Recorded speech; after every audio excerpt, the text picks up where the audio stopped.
presentation of Fox Sports. We are Fox Sports. We are Southwest. Baseball is such a tough game that even the elite players are frequently humbled. The greatest in the game go through hard times in a long season. Cole Hamels has been magnificent this year, especially since the All-Star break. Your Rangers would not be where they are without him. As he fights through a rough patch, the realistic expectation is that he will rebound and return to being the Rangers' ace. Tonight, he goes back to work, facing Mike Trout and the Angels next on Fox Sports Southwest.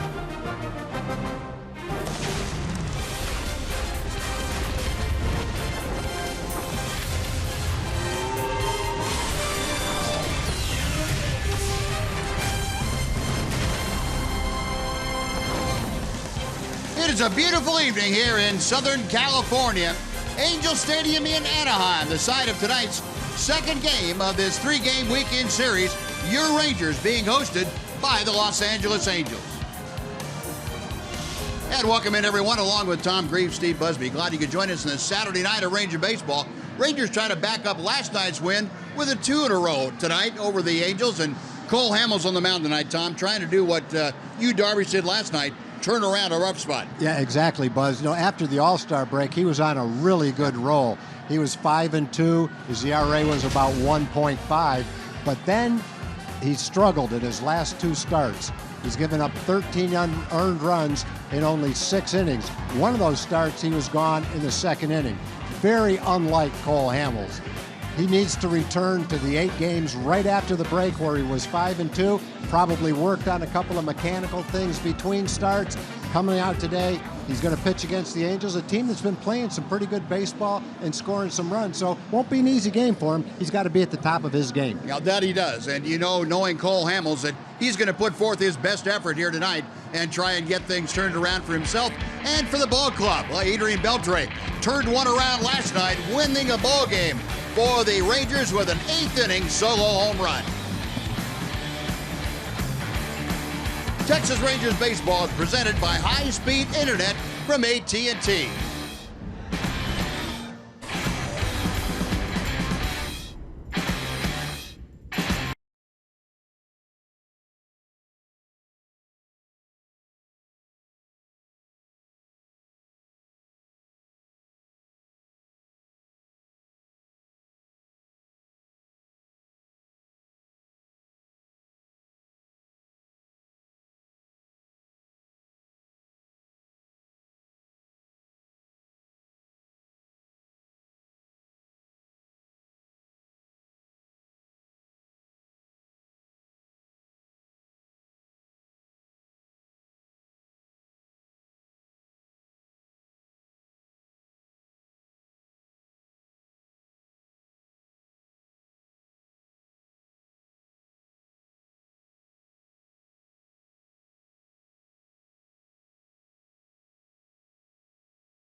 Southwest is brought to you by your Texas Ford dealers.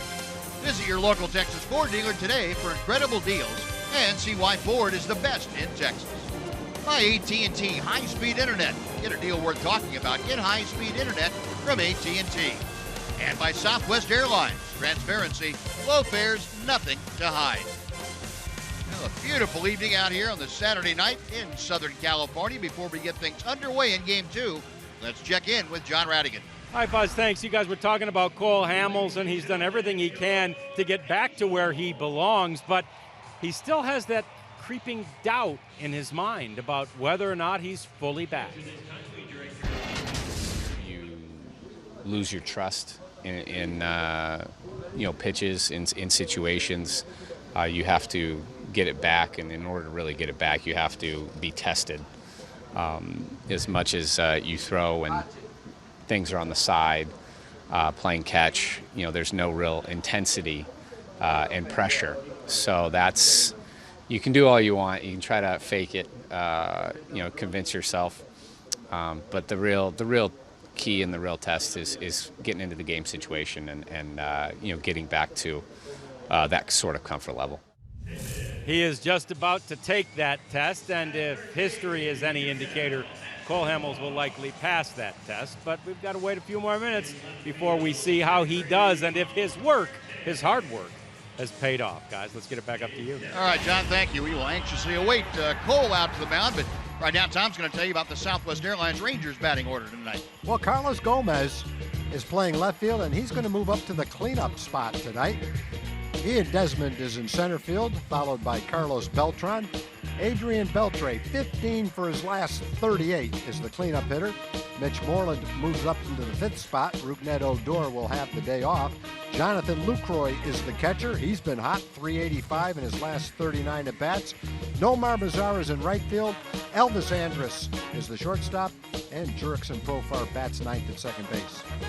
And that lineup put together by Jeff Bannister is going to face the 25-year-old right-hander Daniel Wright. And in case that's not a well-known name to you, this is his Angels debut. He was picked up by the Angels on a waiver claim from the Cincinnati Reds 7 days ago, making his first outing in the Angels home uniform.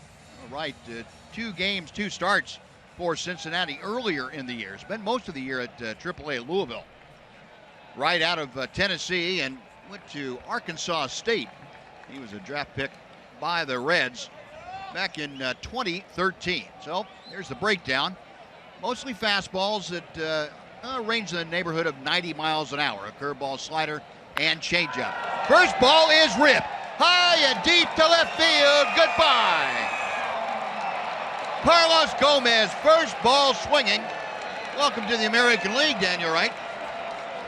Welcome to the leadoff spot in the order, Carlos. Boy, he smoked that ball. That ball went over both bullpens in left field. He is pumped up, too. That'll energize a ball club. Oh, my goodness. What a way to start the ball game here tonight. Carlos Gomez, the leadoff bomb, his 3rd home run as a Ranger.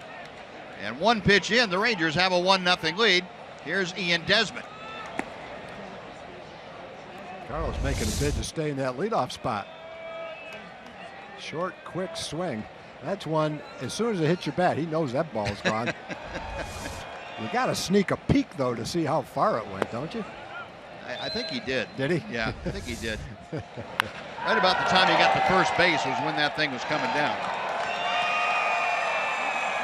Boy, a monster blast by Gomez. 2-0 the count to Ian Desmond. Now 2-1. Desmond, a .289 hitter, 22 home runs, 82 driven in, a .340 on base percentage for the Rangers center fielder. 3-1. And the book on Wright had been that trouble throwing strikes at times. He had an ERA with the Reds of better than 7 as a starter, better than 6.5. 3-2 now. So Desmond trying to get aboard in front of Carlos Beltre, the Ranger DH tonight. For the Rangers, their 191st home run of the year. Outside, ball 4. Desmond takes the walk. Another patient at bat for Ian. Pretty much taking all the way on 3-1, making the pitcher throw a lot of pitches, working the count to 3-2, get a good pitch and hit it. If not, take the walk. Now let's take a look at the Angel defense. Jeffrey Marte in left, Mike Trout in center, Cole Calhoun is in right. Crone and Petit on the right side of the infield tonight. Simmons and Escobar on the left side with Jet Bandy catching for Daniel Wright this evening. Now here's Carlos Beltre, again DHing, hitting third. Takes strike 1. Carlos had his hitting streak snapped last night. It was 11. Rangers now with a home run in 12 consecutive ball games. That's the longest active streak in the major leagues. One ball and 1 strike. Carlos an 0 for 4 last night with a strikeout. There are the numbers for the year. 27 home runs, 86 RBI. He has gone 7 for 20 on this trip. This for the Rangers, the 6th game of this 10-game trip. Off the glove of Wright. Karam's over to short. It's snapped between the legs. Andrelton Simmons. Looked like he was playing in the shotgun, but that one kind of eluded the quarterback. That's going to be a base hit. And it's also going to require the attention of Mike Scioscia and the Angel training staff out there for Daniel Wright. Now the Angels very, very cognizant of a pitcher being hit. Matt Shoemaker, who Daniel Wright is taking his place. Shoemaker was hit by a line drive off the bat of Kyle Seager up in Seattle last week. A fractured skull and also a hematoma. This looked like on the replay that it did not get any part of Daniel Wright's body. Not his glove, but that was about it. So everybody okay. Rangers have 2 aboard with nobody out for Adrian Beltre.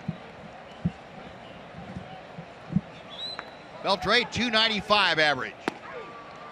Ball 1. Adrian, his 27th home run last night. That was that blast in the 8th inning off of J.C. Ramirez that propelled the Rangers to that 2-1 win. 93 RBI, that's tops on the Ranger club. 1 ball and 1 strike.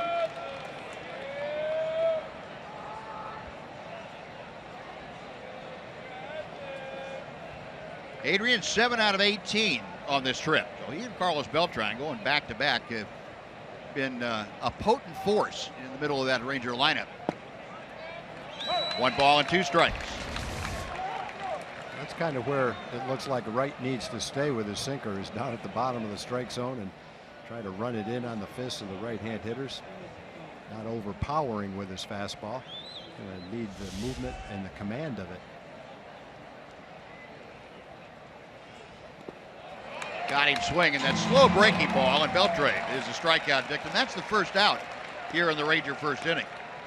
For Adrian, you saw the list of all the all-time home run list. Adrian Beltre tied for 41st. So 1 away, Mitch Moreland now will step in. Moreland, a 3 for 3 night last night. A walk, a single, and 2 doubles. And he blistered some baseballs here last night. Good to see Mitch driving the ball to left field or right field to center field. All 3 times. Got 2 on with 1 out. Takes the breaking ball. That's a little bit low. Adrian Beltre, the first strikeout in his last 43 plate appearances.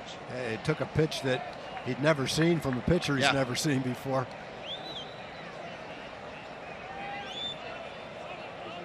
Yeah, that's the difficulty, and for the Rangers this time of year, I think for all contending teams, you run into that, you run that risk. That's out of play off the bat of Moreland. September call-ups, guys that are getting a shot that maybe a team is not contending and they want to take a look at a youngster, and all of a sudden he's pitching against a club that has a lot to lose. Sometimes that matchup is not favorable to the more experienced teams.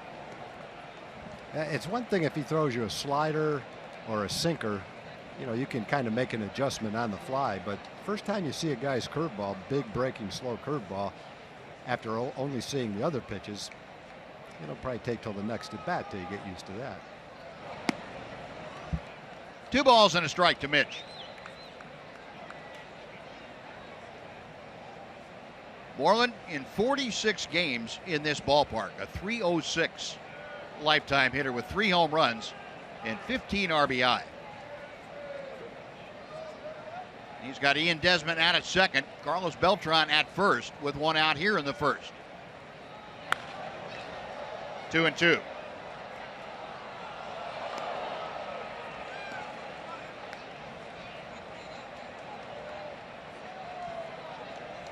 Mitch 4 out of 15 on this trip.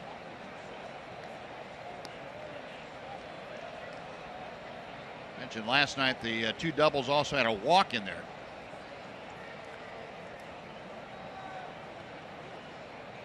Desmond getting his lead from second right there at the bottom of your screen. Got him swinging. There's that curveball. Back-to-back strikeouts on the hook. 2 gone for Jonathan Lucroy. And they're not seeing the curveball early in the count where it doesn't really matter. They're seeing it with 2 strikes. And the only thing obviously you can do is lay off it, but that's easier said than done the first time you see it. Well, Lucroy stepping to the plate, a .297 average overall with 22 home runs and 72 RBI. Jonathan last night 1 for 4. He brings in a 4-game hitting streak.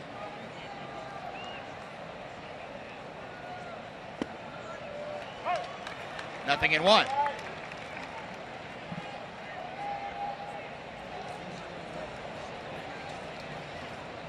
Against right-handers, Lucroy has had much better success this year, a .320 hitter. 13 of his 22 home runs against right-handed pitching. That ball's ripped down the line. That is going to be in for extra bases. Desmond trotting down the line will score. Beltran to stop at third. It's an RBI double for Jonathan Lucroy, and the Rangers make it a 2-0 lead in the first. A well-hit ball by Jonathan. Nothing new. He's 15 for his last 39 coming into that at bat. Make it 16 for 40 now. Rangers had put, after the home run, 2 men on and nobody out, in danger of not getting anyone in until Jonathan ripped that double. So second and third now, a couple of runs across. Here's Nomar Mazara.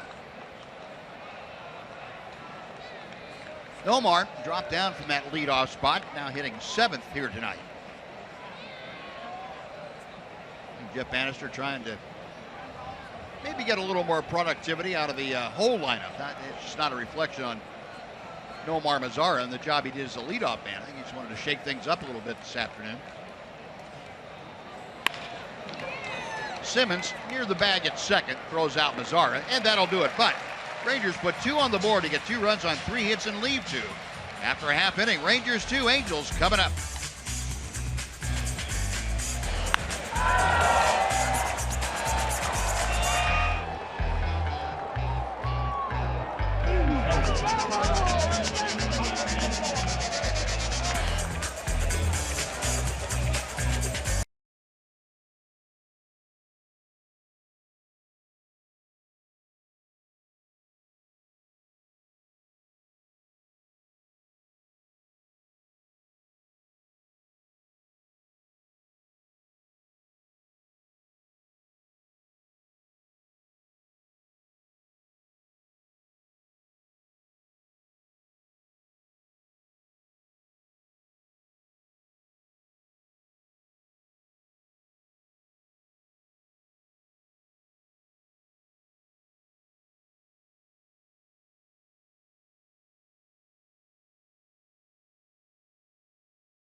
home run. One more run added, so 2-0 Rangers. Tom's going to tell you about the Angels lineup that will face Cole Hamels. Well, Yunel Escobar, 6th in the American League with a .318 average, leads off. Cole Calhoun is second. Mike Trout is batting third, followed by Albert Pujols. Albert's knocked in 110 runs. That's second in the American League. The hot C.J. Cron is fifth. Jeffrey Marte's in left field. Andrelton Simmons bats seventh at shortstop. Jet Bandy is the catcher. And playing second base tonight is Gregorio Petit. And that's Mike Socha's lineup that will face the 32-year-old southpaw Cole Hamels. Cole making his 27th start, 14-5 his record for the year. And the first pitch is a bit low for ball one. Cole, 175 innings after he gets the first out here tonight, and a .241 opponent's batting average.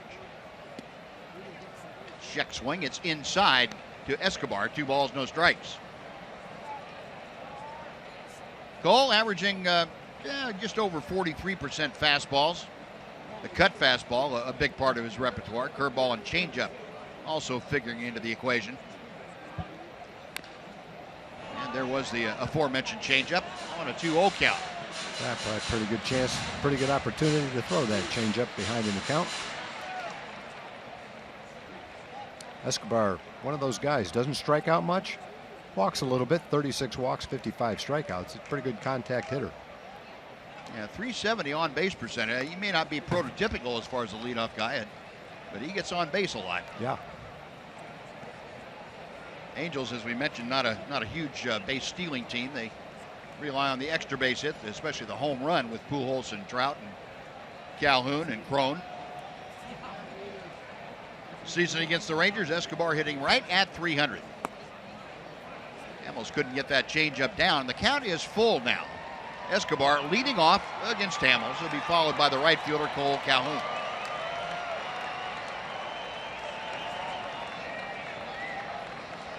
Now the 3-2 pitch. Chopped slowly down the first base side, and it's just foul. Escobar being very protective of that strike zone on 3-2. Angels, 5th in the American League with a .264 team batting average. But they are 10th in runs scored. Just have not been able to translate a top 5 batting average into a lot of runs. Right field, Mazara in and to his left. One gone. Now we'll take a look at the rest of the Ranger defense, delivered to you by DeMontront RV. You saw Mazara in right. Next to him, Ian Desmond in center. Carlos Gomez, the home run hitter, in left field. Moreland and Profar on the right side, with Odor getting the evening off. Andrews and Beltre on the left side of the diamond. Jonathan Lucroy again behind the plate. There's Rudnett. Had a little bit of a tight hamstring, or tight hamstrings last night, so kind of precautionary. Taking off the feet for today, and hopefully he'll be back at 100% tomorrow and going into Houston. Cole Calhoun, big swing and a miss for strike one. Calhoun has had pretty good success being a left-handed batter against Hamels, and that's not been the case most of the time. 3 for 8 against Cole is Cole. Check swing, and no swing was the call. 1-1. Cole Hamels been holding left-handers to about a .210 average. 2-1.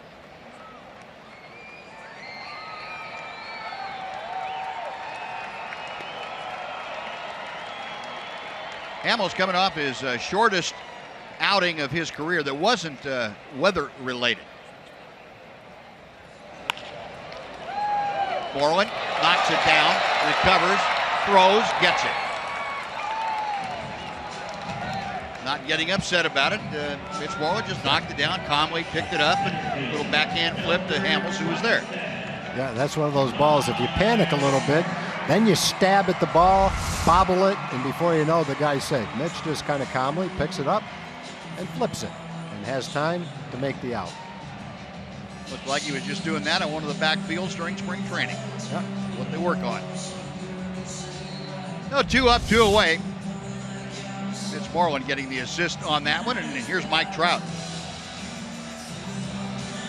Trout, again, right in the top of the discussion for the MVP in the American League.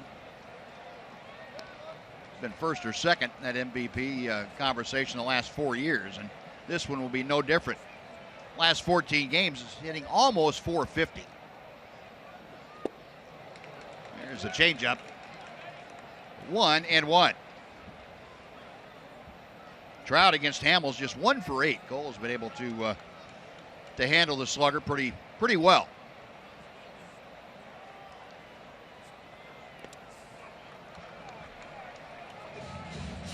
Hamels coming into play tonight, 7th in the American League with 175 strikeouts.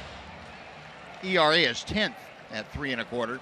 Road ERA ballooned all the way up to 4th. It's 2.54. I say ballooned, it had been the lowest till the last 2 times out. Hit hard but pulled foul by Trout. That evens the count at 2-2.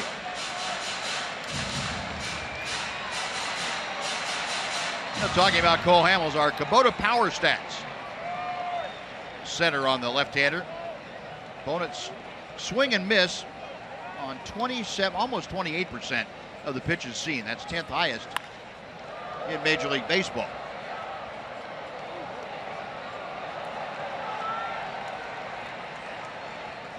Cole dialed that one up in the mid-90s. A little extra on his fastball for Mike Trout. Saw Yu Darvish do that yesterday. He was 91-92 to the first hitter and punched out Mike Trout with a 95-mile-an-hour fastball. Now, Darvish, despite not getting the win last night, still a very good outing, 6 2/3 innings, giving up just 1 run, had 9 strikeouts and only 1 walk. The 3-2 pitch to Trout. High Elvis into center field, and Trout is aboard with a 2-out single.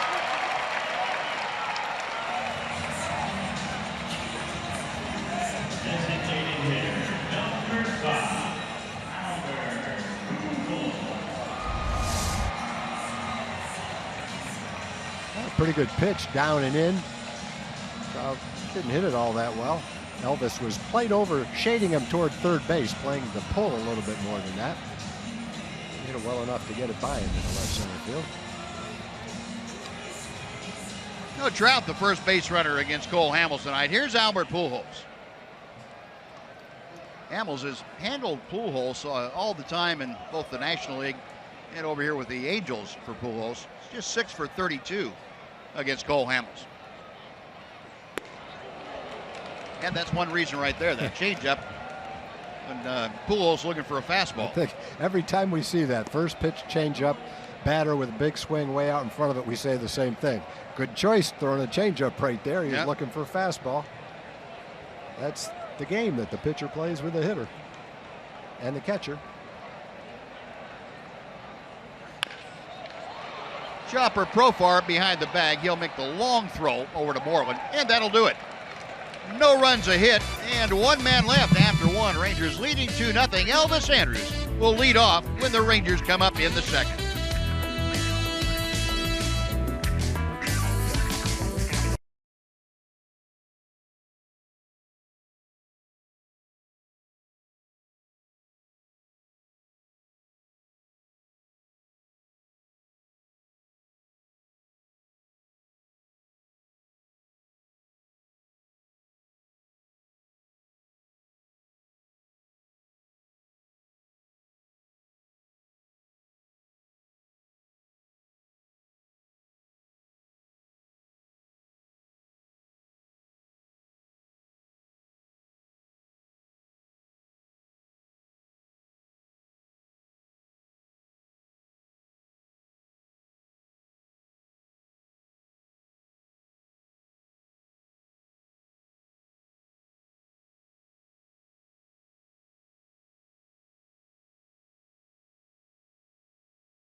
is brought to you by Southwest Airlines. Transparency, low fares, nothing to hide. And by the all-new 3-row Mazda CX-9, meticulously crafted for driving because driving matters. A beautiful shot of Laguna Beach in points south. Rangers about 10 miles inland here in Anaheim. 2-0 Texas. Elvis leading things off in the second. And the big breaking ball from Daniel Wright. This one on the first pitch settles in for strike one. Elvis at 296 drove in his 61st run of the year last night. 5 home runs to his credit.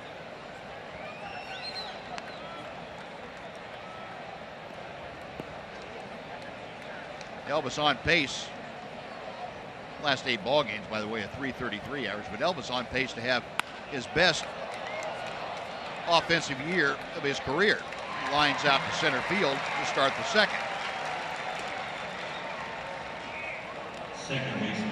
The one gone, and Jurickson Profar will come up. Profar getting the start, as you know, at second base tonight.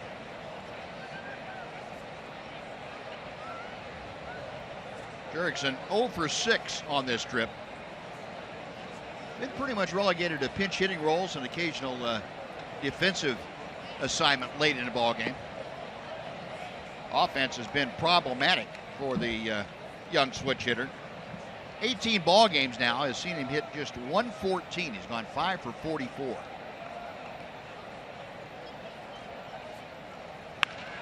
That ball is smoked well up the middle. That's a base hit for Profar. That's better. He just hadn't had much solid contact like that. You know, he got off to a great start. He's trying to work through it. And not the easiest thing for a young player when you're not getting a chance to go out there every day. But, hey, this is a pennant race. This is the big leagues. You got to deal with your circumstances. And no one's going to feel sorry for you if you're in a slump and you blame it on not playing every day. That's the way it goes. Some guys don't play every day. So he's working at it, and hopefully that'll be a sign of getting hot. No, 1-out single. Now back to the top of the order. Carlos Gomez, who on the first pitch tonight left the ballpark, gave the Rangers a quick 1-0 lead. Takes a strike for Gomez. That was his 8th home run of the year overall. Now, I would think it'd be even harder for a switch hitter. You have to take batting practice left-handed, right-handed. And then when you're not playing every day, I would think it would make it even harder. I remember Mark Teixeira would say sometimes he'd be swinging the bat great right-handed, be in a slump left-handed. Yeah. Sometimes vice versa. Now it's probably even more difficult when you're a very young player, used to playing every day. You're a switch hitter, which takes a little more fine-tuning and practice, and you're not getting a chance to play every day. So all you can do is work hard, go out there and battle every day, and that's what Jurickson's doing. Meanwhile, Carlos Gomez swinging it well the last 10 ball games. He had that 0 for 18 shortly after his first home run in a Ranger uniform. .321 average over the last 10 ball games.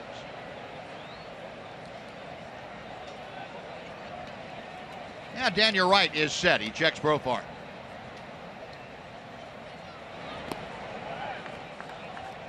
One and two. Carlos trying to encourage himself to drive into that pitch.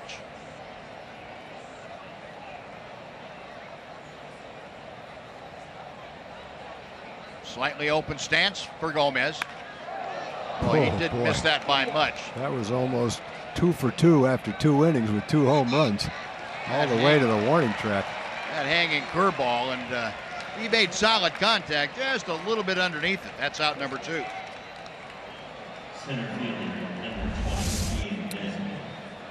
This one comes down right in the middle of the plate, and he hit it on the barrel of the bat. And he knows it too. And you see a batter flip his bat like that. He knows he's out, and he knows he was just a fraction away from launching another one. Now 2 away. Ian Desmond drew a walk and scored in the first inning. Ian scoring that run is 101st of the year. Ball 1.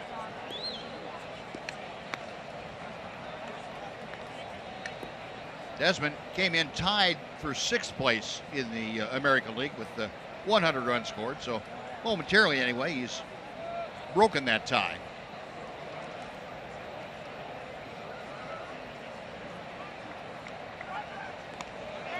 Profar just back ahead of the throw from right. A pretty quick move for the young man.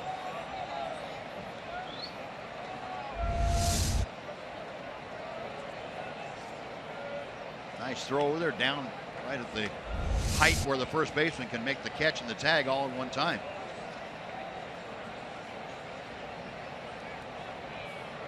Now Jurickson stepping off a little bit shorter lead.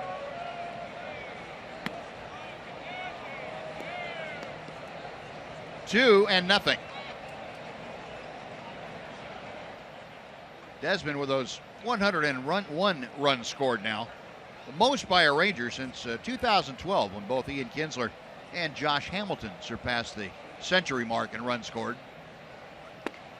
2-1. That year, Kinsler scored 105 and Hamilton scored 103.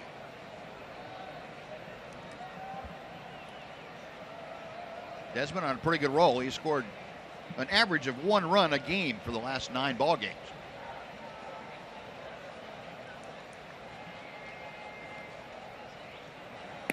Three and one. All right, having trouble locating the strike zone to Desmond. Ian trying to extend this second inning. Carlos Beltran, the Ranger designated hitter, is next.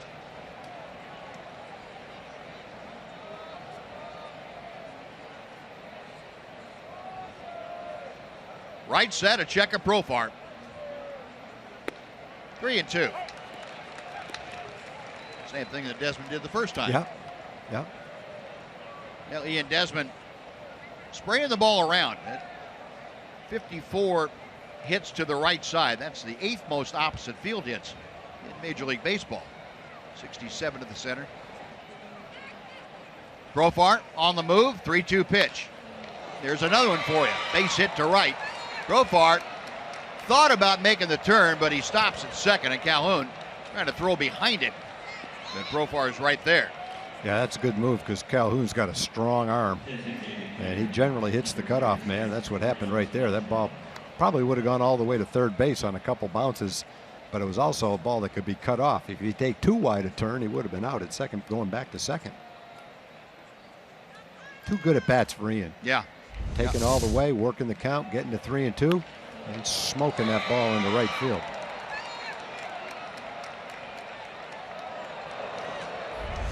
Oh, the Rangers now with a handful of hits, 5 of them tonight. And Beltran nubbing that first pitch foul. It's 0-1. Carlos had an infield single his first time. He had a rocket right back up the middle that deflected off Daniel Wright's glove. Went for an infield single. I mentioned Wright taking the place in the rotation of Matt Shoemaker, who was hit by that line drive up in Seattle last week.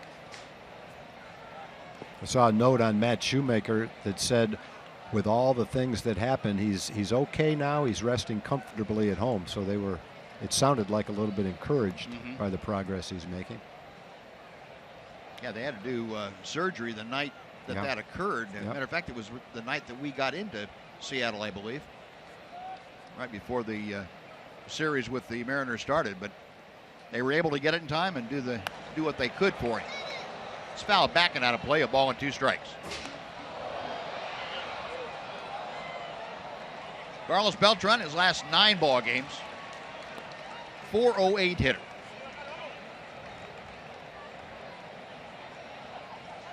Mixed in 3 home runs and 4 doubles and 13 RBI in those 9 ball games. 1-2 pitch. Left center field, that is slicing back toward Marte. That will do it. Rangers get a couple of hits, but Strand 2. We've played an inning and a half in Anaheim. Rangers 2, Angels nothing.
Baseball brought to you by T-Mobile.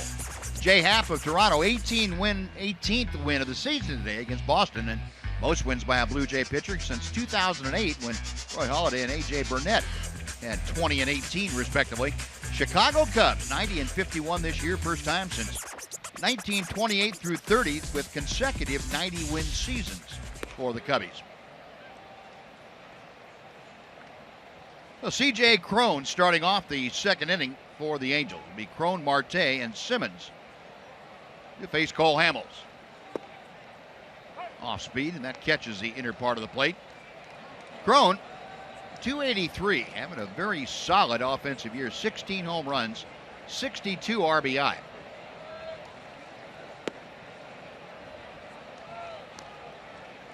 Cron facing Cole Hamels, who not had a lot of experience against the Angels. Hamels 2-1 in 4 previous starts against the Halos. He's got a 2-2 count now. That changeup continues to be an effective pitch for him. Cole, a couple of starts this year. He's 1-0 with a 4.09 ERA against the Angels. Got him swinging. Got the changeup, then the high fastball, and Cole Hamels gets his first strikeout. Yep, pretty good combination.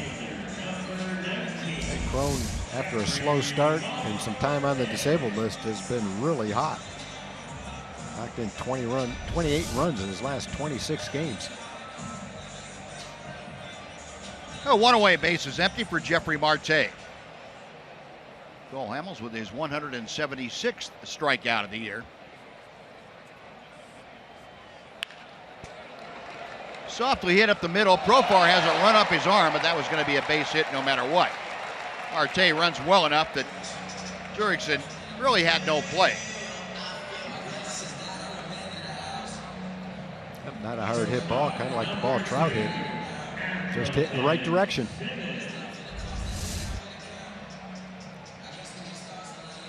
Ball jammed him a little bit, just a little dribbler, really. A second base hit of the night against Hamels. 1 on, 1 out for Andrelton Simmons. Simmons had a big run-scoring triple last night that tied the ball game at 1-1 in the 7th. Good bunt. Beltre from down under got him. He did not expect to be thrown out on that one, Buzz. I got to think he thought that was a perfect bunt. Yep. And quite honestly, it was. You just had a wrong guy playing third. Yep. I guess you can say that's what you get for trying to bunt it toward third base with Adrian Beltre playing third base. That is some kind of play by Beltre. Goodness gracious. It was bunted slightly hard, but still, I don't think he expected to be thrown out.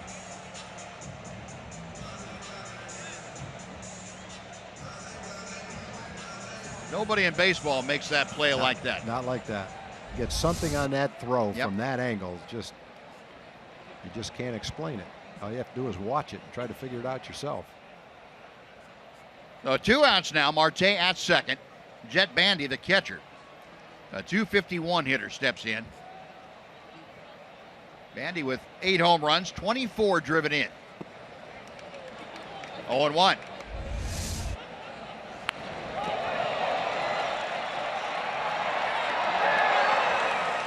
Gets better every time I watch it. You have to pick it up with all 4 fingers, then maneuver the ball to get a better grip on it. But how you throw it that hard from that angle, pretty amazing. About an 80-mile-an-hour throw over there from down below your hip. Plus you're falling into foul territory. 0-2 on a loud foul ball.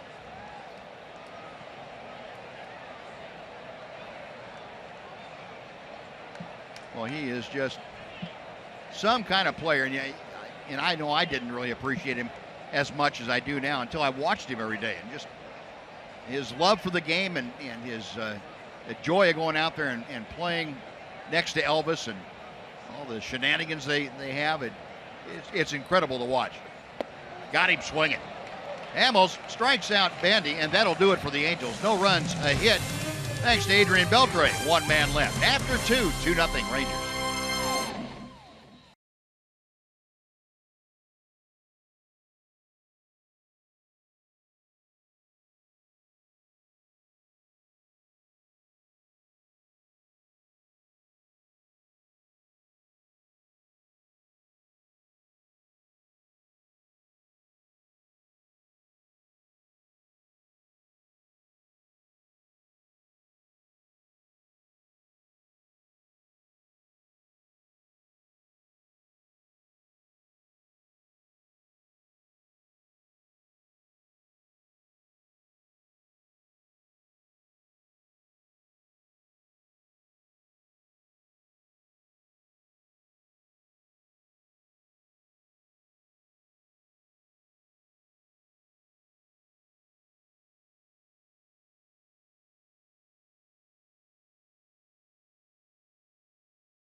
to Arlington for a 3-game weekend series coming up September 16th through the 18th.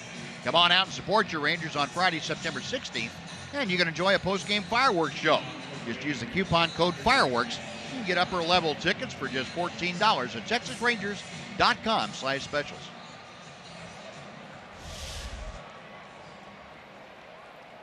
Well, the old adage goes, you make a good defensive play, you lead off the next inning. And here's Adrian Beltre. Except as good as that defensive play was, he ought to hit first, second, and third in this inning. Beltre, a strikeout the first time that he faced Daniel Wright tonight. 1-0. Got some shout-outs, Buzz. Betty Jo Fuller from Duncanville is a Rangers season ticket holder. She's here in the third row with her daughter, Carla Hardy. She turned 70 last Tuesday, so Betty Jo, happy belated birthday. Glad to have you in the stadium. I hope you and your daughter enjoy the ball game. Jerry and Richard Wilson are here celebrating their birthdays. Glad to have you here, joining a lot of other Ranger fans on what has been 2 perfect nights for baseball.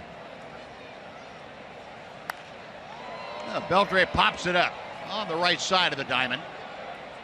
Crone making the call on the catch for out number 1. Oh, 1 away. Mitch Moreland will be next, but first we're going to send it back to Rick Renner for a Chevy game break.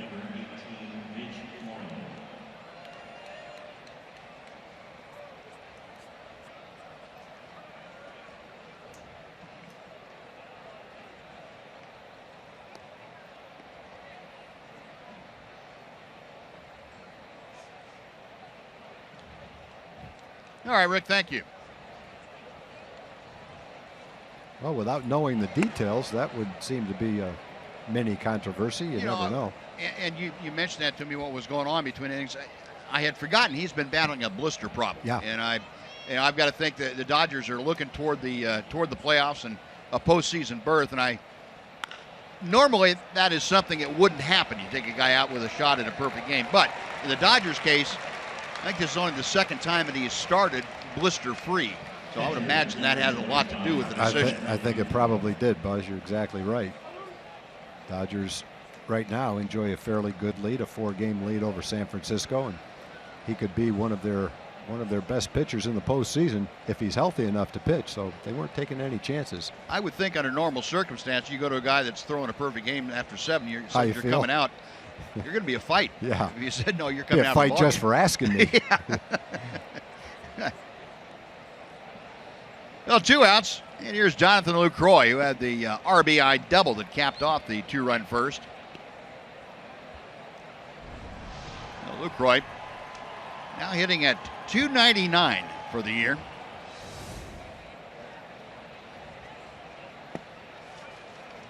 Two-0. Jonathan now a 5-game hitting streak. You go back over the last 11. See, Lucroy has been blistering the baseball at a .385 clip.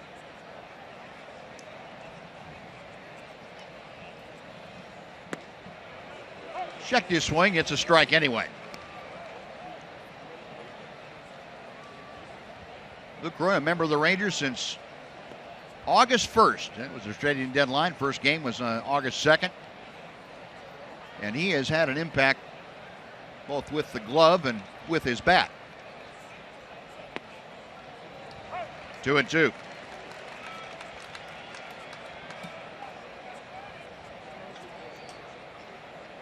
Almost had the most home runs for the month of August for the Rangers. Adrian Beltre had 9 and Lucroy had 8.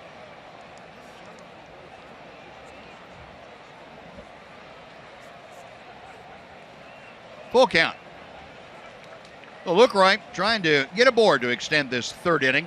Nomar Mazara, the Ranger right fielder, is in the on-deck circle. Rangers leading 2-0. They have out-hit the Halos 5-2 in the first couple of innings tonight. Jeff Bannister's ball club trying to win their 8th of the year against the Halos. They are 7-7 at the moment. 3-5 in this ballpark this year.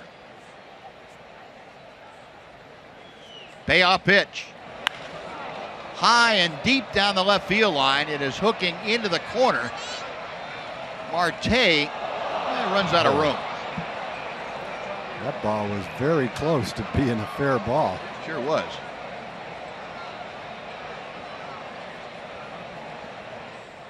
I kind of lost it coming down. It looked like Marte might have overrun it a little bit. I don't think Marte was in the vicinity of the ball. It looked like if he was, he could have reached over and caught it.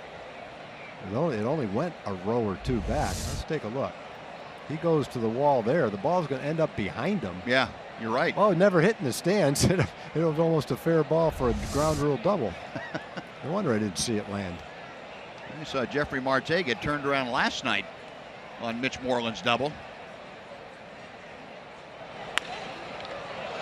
Off the glove and caroms right to the second baseman, Petit. That'll do it. A 1-4-3 put out.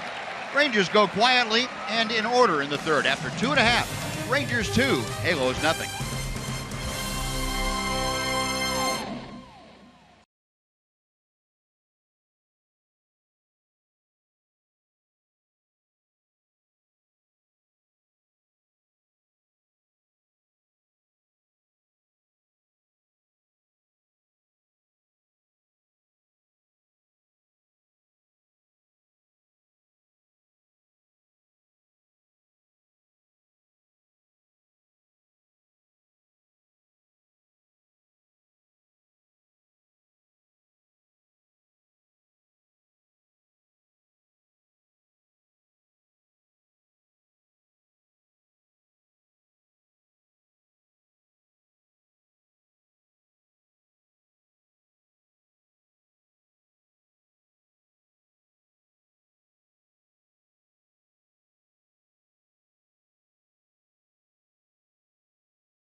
Bluebell Ice Cream Sunday out at Globe Life Park. Ice cream is just $1 for youngsters 13 and under.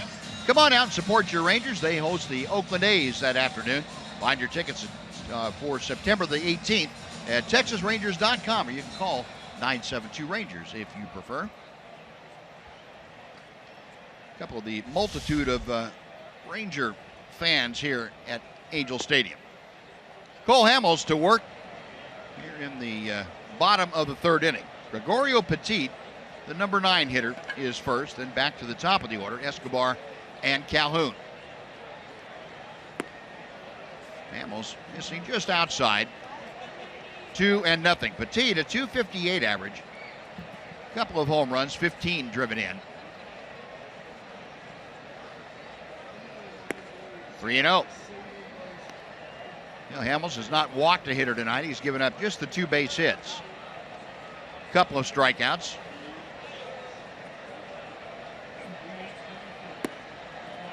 Ball 4. Cole missing with 4 straight out of the zone. Oh, the number 9 man draws a leadoff walk. That is unusual for Hamels. That'll make you talk to yourself. That's not a case where you're trying to be careful. That's a nice place hitter hitting .250 with a couple of home runs. He just wasn't able to throw a ball in the strike zone right there. Frustrating. That walk ties Cole Hamels with his teammate Martin Perez for the most walks in the American League. That's not a list you want to be on. He's kind of walking around trying to gather his thoughts after that walk. Take a deep breath. This is where you count to 10? Yeah, he might have gone to 10 twice, though. I saw him go back and do it again. Out of play down the right side, slicing back into the crowd, and, Escobar. It's funny how that happens every now and then to a pitcher, even a good pitcher. You just kind of cruising along, making your pitches, and all of a sudden, a guy you're just trying to throw a strike to, and 4 straight balls, and off he goes to first base. It's a strange phenomenon, but I don't know anybody that's escaped it completely. No.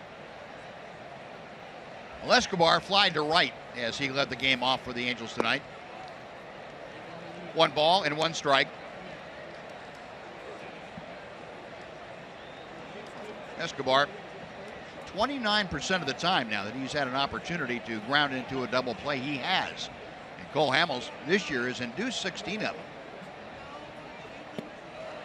1-2. Say, well, that's not very many.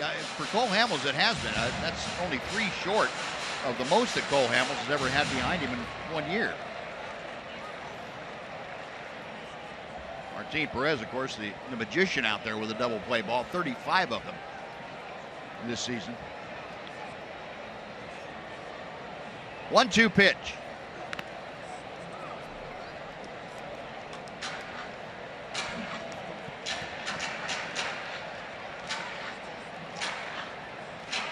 Escobar, a solid performer for the Angels. Came in ranked 6th in the American League with that .318 batting average.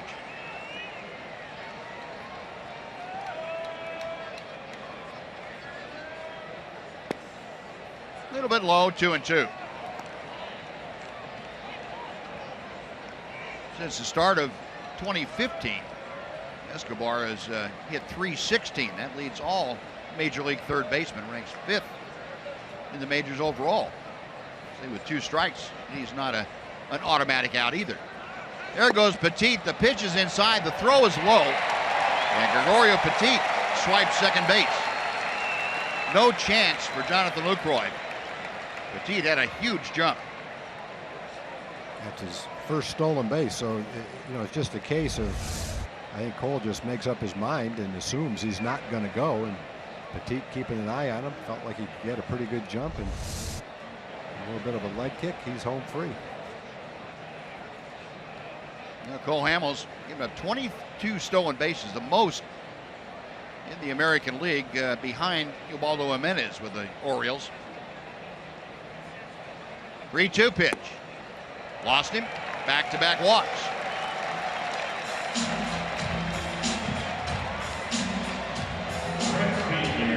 Jonathan Lucroy out to talk to Cole Hamels. Hamels had a similar situation his last time out against Seattle, although it didn't go back-to-back with the walks. He still walked 3 hitters, faced 15 altogether. That's just not like Cole Hamels to have it go in spurts like that. But it's part of the deal that he's trying to work through right now. Now you wade into the middle of that order: Calhoun, Trout, Pujols, and Cron.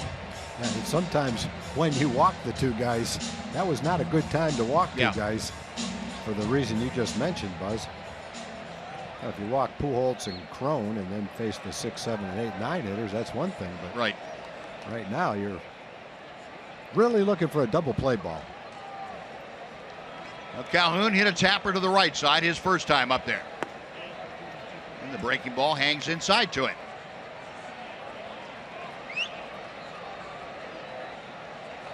Calhoun with runners in scoring position this year, a little bit better than his overall average, 275. 41 of his 65 RBI have come in these situations. Ranger infield, a couple of steps to the right. Chopper foul outside first. 1-1.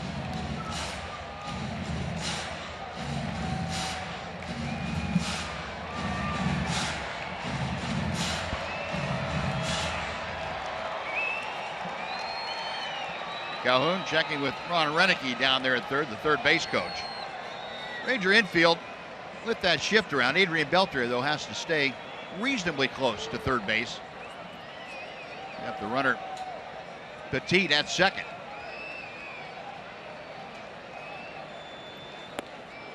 Good sinking fastball. 1-2. Now we talk about the need for the strikeout when there's a runner at third and less than 2 outs. This is a similar situation. You get a runner at second and nobody out. You would love to have that strikeout or a pop-up, anything to keep that hitter from pulling the ball, if it's a left-handed hitter, to move the runner over. But to me, it's equally as important here as it is with a guy at third and less than 2 out. And Cole is in position to go for the punch out. Hit hard, but pulled foul.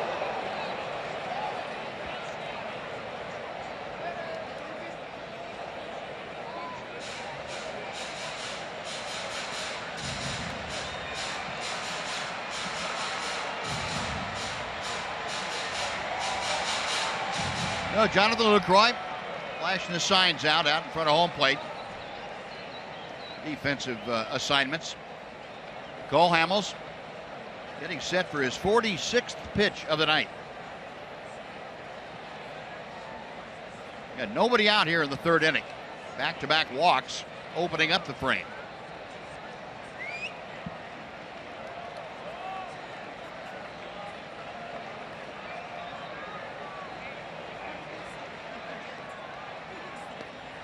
Calhoun asking for timeout.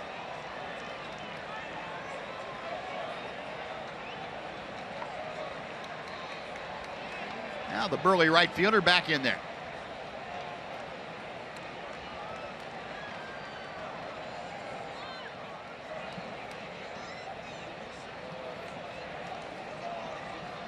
Cole making sure that Petit didn't get another walking lead out there at second base.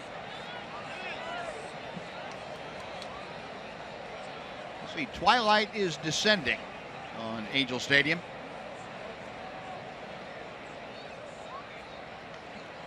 One-two pitch. Broken bat roller.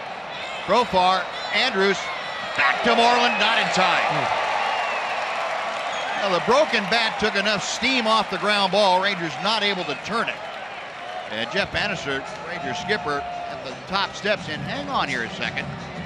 Not so sure from our vantage point that didn't complete the double play. But Jeff, after getting word from his bench coach Steve Buechele that no, replay shows that he beat it out. So 1 out now, runners at the corners for Mike Trout. It's a perfect double play ball if it was hit hard. That was just hit so softly. In spite of a great effort, the Rangers couldn't do it in time. Cole Calhoun was able to beat out that relay throw back to first base. Well, Mike Trout, and that's significant. Trout, a .593 average when he puts that first pitch in play. Calhoun will draw a throw from Cole Hamels. That's something that is emphasized more than once when you go over the scouting reports. And especially important for a starting pitcher the first time you have Trout come up, when he can do some damage. Because that's when a hitter tends to be more aggressive.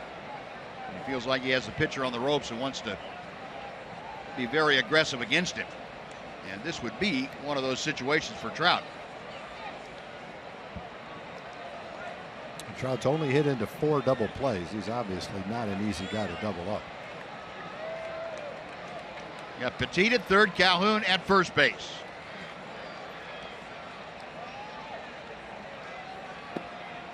One ball and no strikes. Trout had a ground ball single to center his first time up. The numbers that Tom was just telling you about, only 4 double plays and 144 chances. 3% of the time he grounds into a double play. 5th lowest percentage in baseball. 2-0.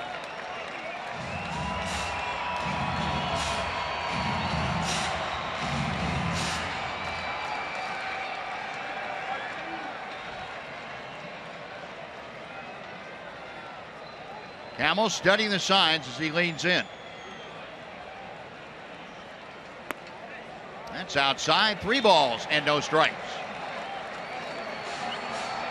Well, Hamels now in danger of loading the bases for Albert Pujols. Well, if you had to face one or the other, you have to pick Pujols. Yep. Trout's hitting 50 or 60 points higher. It's very tough to double him up. Deep right field, Mazzara on the run, still moving, makes the catch. Petit tags, will score easily from third. Mike Trout, a long sacrifice fly ball. It's a 2-1 Ranger lead. but that not nearly as bad as it could have been. No, it could have been worse. Could have gotten it up in the air a little bit and been ahead 3-2. He had the feeling he'd be swinging. And he got a pitch down. Not a great pitch. Decent pitcher's pitch. Pretty good, though. No, 2 gone. Calhoun staying at first. Here's Albert Pujols, who grounded out to second his first time up.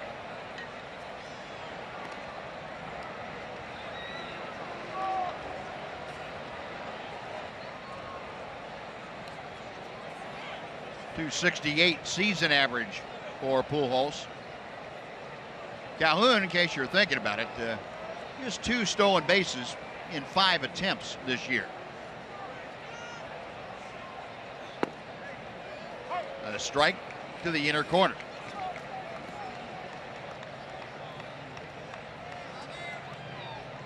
Our Bank of America tracker showing you the exact locations of those Hamels slants. Not many swings and misses for Albert Pujols against southpaws. 1-1.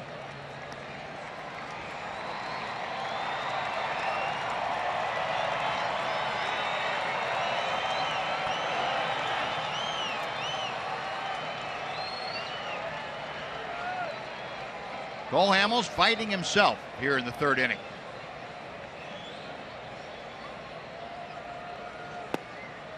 Two balls and a strike. Just a little bit quick, it looks like, coming down that slope.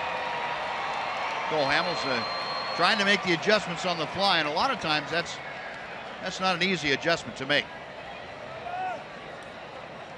Sounds pretty simple to say stay back, stay over the rubber a little bit longer. Not quite that simple. 2-2 on the foul ball.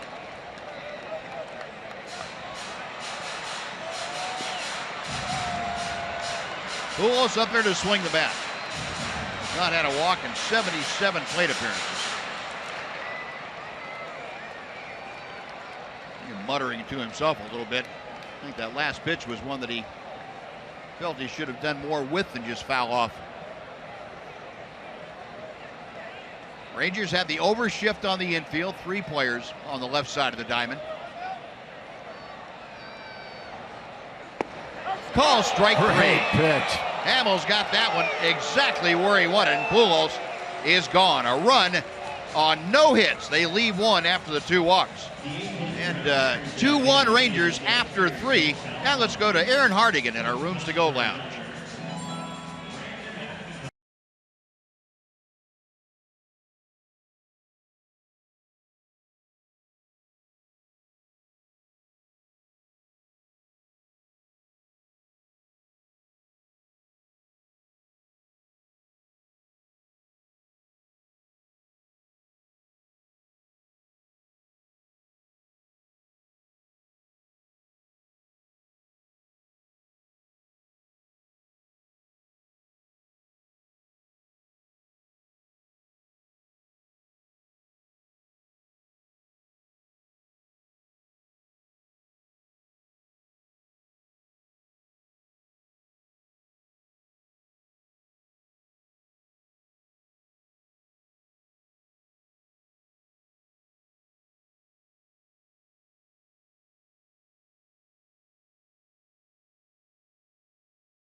The next Texas Chili Company Dollar Hot Dog Night is coming up Wednesday, September 21st.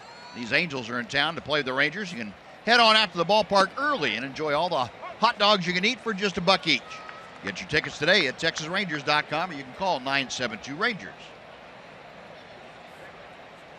Well, the Ranger lead cut in half now. It's a 2-1 advantage. Nomar Mazara starting things off, and he lofts a fly ball to medium left field for out number 1. Well, Nomar 0 for 2, a ground out, now a fly ball. And then I'll bring up Elvis Andrus. Well, the Rangers started off against Daniel Wright like they were going to set the house on fire. Carlos Gomez led off with a home run, a walk to Desmond, a single by Beltre. Looked like Wright was going to have a hard time getting the first out, but he struck out Beltre and Moreland, then gave up a 2-out run-scoring double to Jonathan Lucroy before getting Mazara to end the first. Rangers put 2 more runners aboard in the second, but did not score, and since then, Wright has retired 5 straight. Elvis lined to center field as he led off the second. A ball and a strike.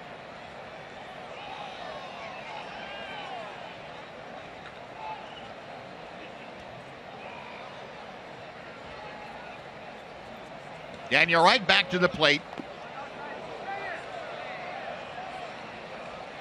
That hit Elvis? Yeah, it did. He got his shoulder. I couldn't tell by the sound. I knew it got part of Jet Bandy on the ricochet. It looked like got Elvis right on the tip of the shoulder. Yeah, that's a painful spot.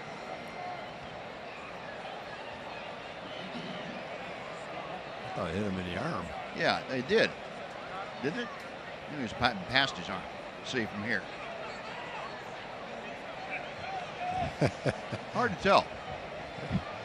Mike Scioscia is going to come out now. That's a reviewable play, whether the ball hit the player or not. And Elvis going Scioscia out to talk with Mike Winters, the home plate umpire. They're going to take a look at it. Elvis is going to go back and hit after this review. Said it hit his shoulder. It must have been an optical illusion. We'll find out. Slowing it down to where. I guess it could hit his shoulder. Could have. Looked like it hit the bat, but no, it maybe hit his shoulder. Or upper arm or something. Yeah, I thought for sure it hit the bat, but I think it did hit his shoulder. Well, Mike Winters and Jerry Meals, the crew chief, the third base umpire, with the headsets on, they are in touch with the replay command center. Ford bringing you the Angels challenge. Call on the field was hit by a pitch, and there will have to be clear and convincing evidence exhibited to the replay crew back in New York to have that call overturned. Yeah, I think even if it did hit the bat, you'd have a hard time telling it from that picture. It was so close.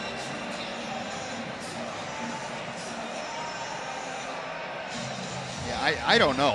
Quite honestly. I don't either. And I suppose it could have hit the arm first and then hit the bat. Yeah, exactly. I don't know. Exactly. Right there, it looks like it's shoulder and then maybe bat. That's a tough call. That is. I'm going with Elvis. Elvis said it hit shoulder. That's good enough for me. That's what I'm going on. They're going to let Daniel Wright go ahead and throw a few pitches while they're waiting for the decision to be handed down from New York. And the replay officials are umpires. They just rotate through New York as part of their home rotation. And it is a hit by pitch. Yep, I don't see any other way. Well, the call stands, which means there wasn't sufficient video evidence to overturn it, and yet there wasn't sufficient video evidence to corroborate it. Now, what the play how the play was called on the field is the play that is how the play will be judged. Now, Elvis at first with 1 out. Here's Jurickson Profar, who singled to center field. That was back in the second inning.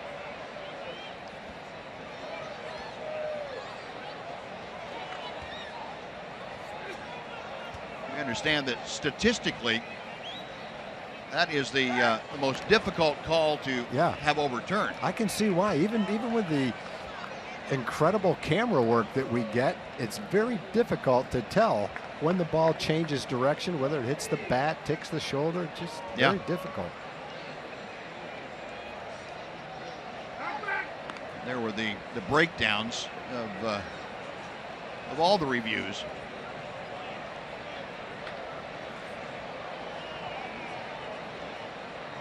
$1,303 reviews, and see how they have turned out this year. Pitch is a little bit low. Profar takes ball one. Jurickson with the base hit his first time, now hitting at 256.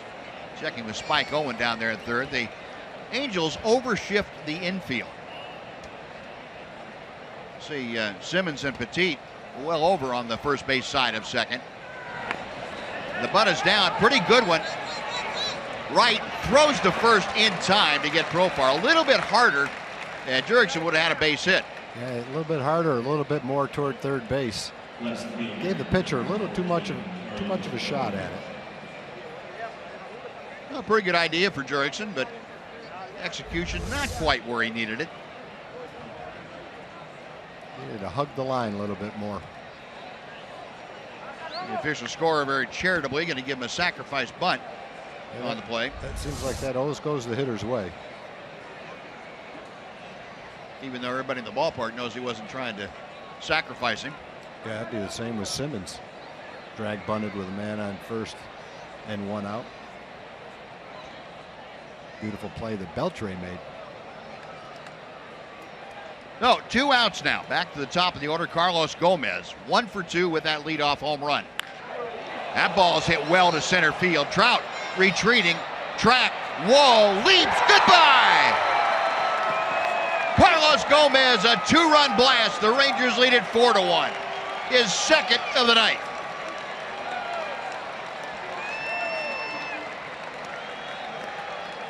That's his second of the night, and in his other at-bat, he had a hanging curveball right in the center of the plate that he just missed and went right to the warning track in left field. So he's just a hair away from having 3 home runs in 4 innings. It might be difficult to get him out of that leadoff spot. If he's going to hit home runs every other time up, yeah. There's that sound again. He had a pretty good idea where that was going to end up. Now Ian Desmond takes strike 1.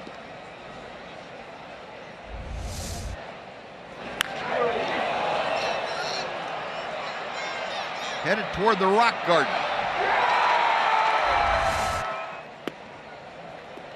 And 0-2 to Desmond. Ian 1 for 1 tonight. Singled his last time up. Hit a bolt to right field for a base hit. Walked and scored back in the first.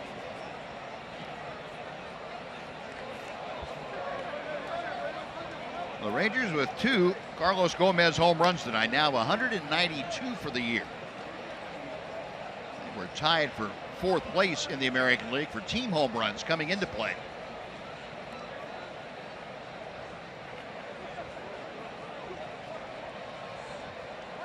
One-two offering. That will even the count. Rangers in that streak, 12 straight ball games with a home run, now 23 home runs in those 12 games.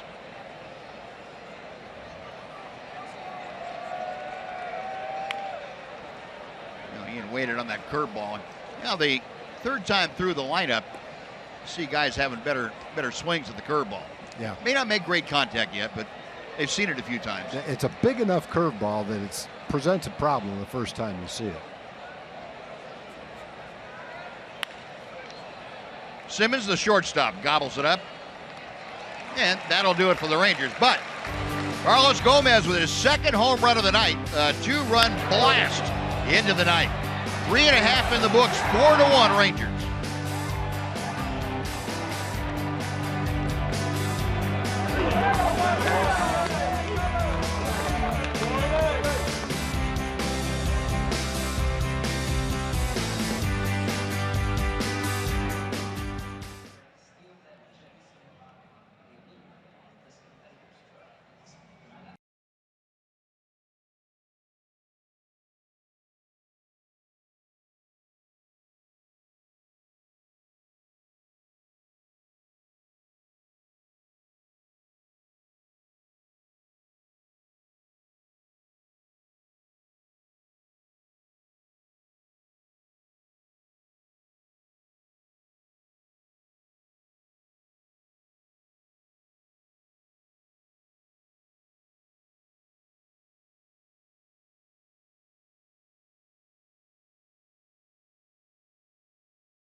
this evening.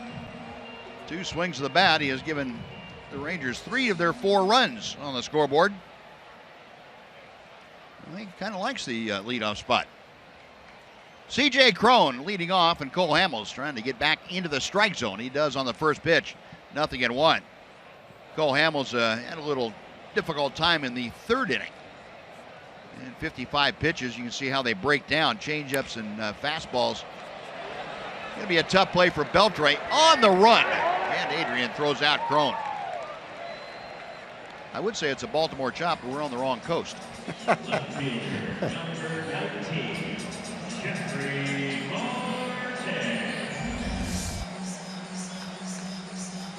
Well, fortunately, it was Cron that hit that ball, not Simmons or Trout or Calhoun or who knows who else. And fortunately for the Rangers, they had the right guy at third base handling it. Yeah, that's the bottom line. Well, Adrian, great reactions. Plays third base with the best of them. Jeffrey Marte had an infield single. And he hits one foul outside the bag. No balls and a strike.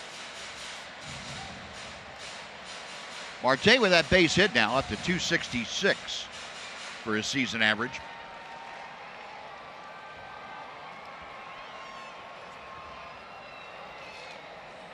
Marte has half the Angel hits tonight, one of the 2.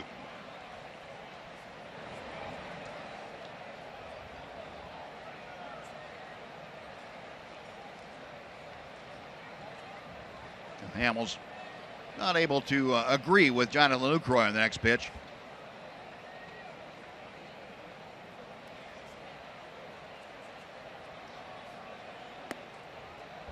One ball and 1 strike. Marte's been on a pretty good roll. There you go, the last 9 ball games, hitting .367. And he can take that out over the last month of play, but 29 ball games, hitting better than .312. Just inside, 2-1. Well, Hamels walked the first 2 men he faced last inning and cost him a run as Mike Trout had an RBI and a sacrifice fly, but it could have been a lot worse when you started an inning like that, walking the 9th place and 1st place hitters. And a lot of times it leads to multiple runs, but Hamels able to sneak out of it with just 1 given up. Now he's fallen behind at 3-1 to Jeffrey Marte. Marte hitting 6th in the order. Andrelton Simmons, the shortstop, follows. Ball 4. Third walk in the last 7 hitters for Cole Hamels. Yeah, he was actually did some nice pitching to make it a 1-run inning last time after 2 walks to lead off the inning. But you'd rather not have to worry about pitching out of jams because of walks. Cole again running his pitch total up now. He's up to 62. And the majority of those have come in the last 7 hitters or so. Andrelton Simmons tried to bunt his way aboard, and Adrian Beltre made the defensive play of the night.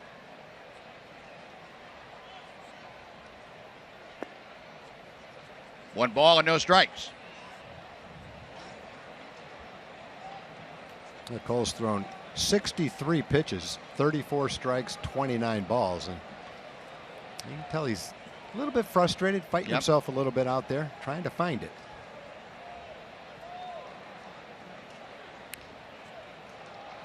One and one on the foul ball.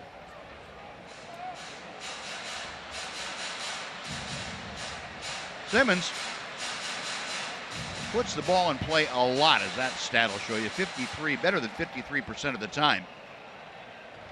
It's the highest percentage in Major League Baseball. The average for Major Leaguers only 39% of the time, just a bit less than 39.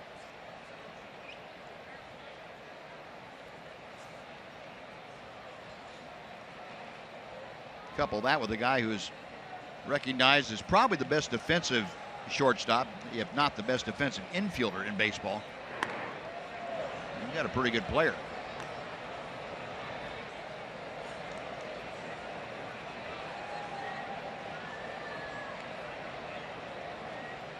Hamels with a count of 1 ball and 1 strike on Simmons. Marte, the runner at first. 1 out here in the 4th. Base hit to right. Marte taking the turn, puts the brakes on. Mazzara gets the ball back in. Now, that's something that we have seen Simmons do time and time again against the Rangers, and that's hit the ball to the right side. There are 2 aboard now with 1 out for Jet Bandy. I talked about Simmons yesterday. He's been swinging a good bat, making contact. Coming into the game, he was 80 for 245 over 67 games. It's almost close to half a season with a 327 average. Get his average up over 280. Got off to a slow start, but he's been hot lately. In fact, his amount of at-bats and hits over a similar period of time is almost the same thing that Elvis has done. 2 shortstops playing really well for 70 games offensively. Jet Bandy stepping in, struck out his first time up. He's got Marte at second, Simmons at first. And ball 1 is low and inside.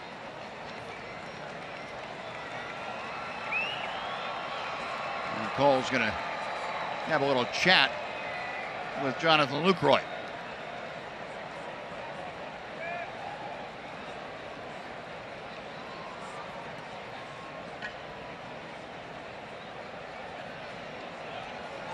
Bandy, 24 runs driven in this year. 8 home runs. Been with the Angels. Came up from AAA back in June. That gets by Lucroy all the way to the backstop. And the runners advance 90 feet. Marte to third. Simmons to second. A wild pitch. Charge to Hamels.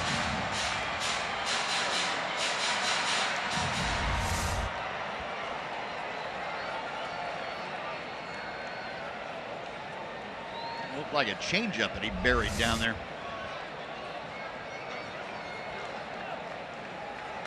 Now with 1 out, Ranger infield will play back. We'll give up the run for an opportunity to get an out.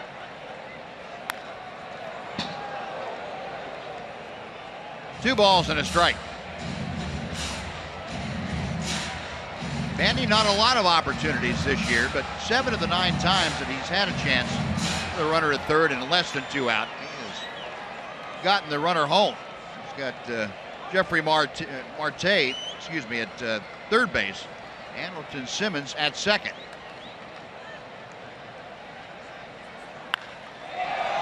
Long way, but pulled foul outside the foul pole. Plenty of distance. Yeah, he golfed that curveball. Fortunately, he got underneath it and pulled it. He definitely had the distance.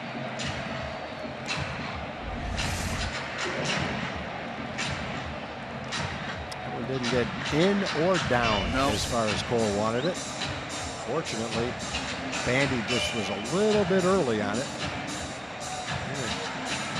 Pretty well foul right down the line. Had the distance. 2 balls and 2 strikes.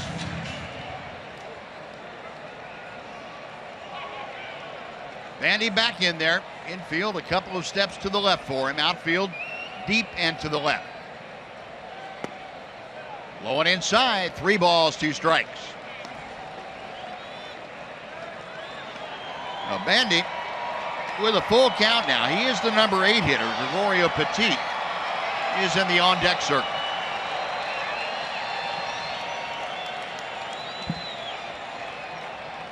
Pitch number 71 coming up for Cole Hamels.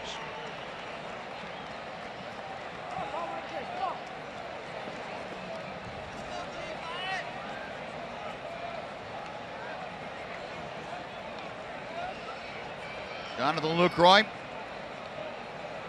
going through the series of signs, and now time called. Well, you can tell with Cole Hamels when he's having indecision on a 3-2 pitch, he's not really sure what he can trust right about now.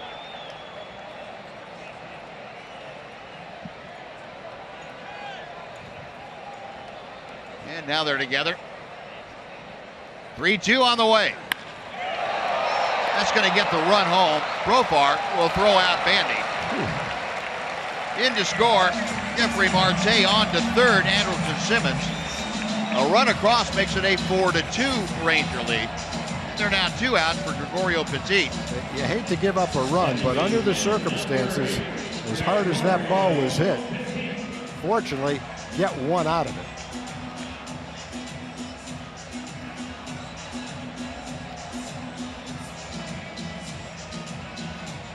So that puts the tying runs on base. Petit started the problems. Last inning, drew a leadoff walk, and that really has been the beginning of a danger area for Cole Hamels. In the 9 hitters, he has walked 3, given up a hit, and struggled to find his rhythm and timing. But he throws strike 1 to Petit. Well, I guess if it started with this guy, you can say, okay, I'm going to go after him and get him right here and end it with this guy.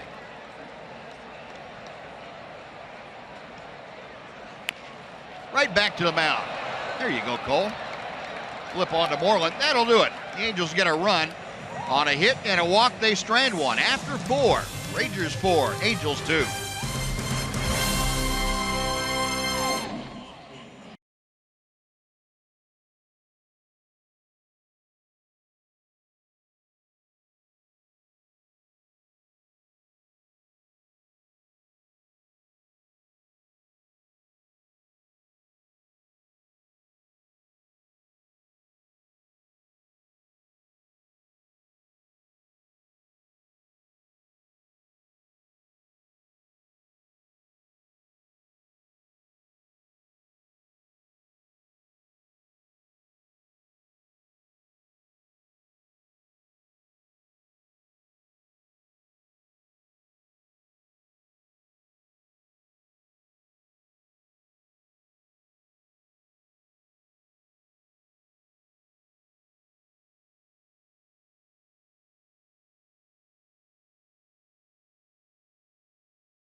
On Fox Sports Southwest is brought to you by your Texas Ford dealers. Visit your local Texas Ford dealer today for incredible deals and see why Ford is the best in Texas. Well, the Rangers come to bat here in the top of the 5th inning, leading 4-2. Carlos Beltre starting things off, and you're right, throws a changeup for strike 1. Beltre 1 for 2 tonight, infield single and a line drive to left field last time. Rangers 4 runs on 6 hits tonight. The Angels 2 runs on 3 hits.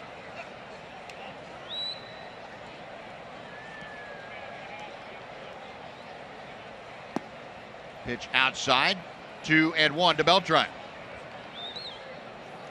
No, right tonight, 70 pitches, 42 of them strikes, 28 balls. Pulled foul outside first, 2-2.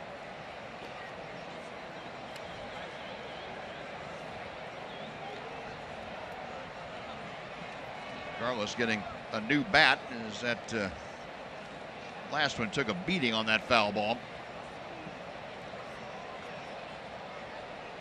Beltre on the first switch hitter in Major League history to have 27 or more home runs, 86 or more RBI when he's gotten to be 39 or older.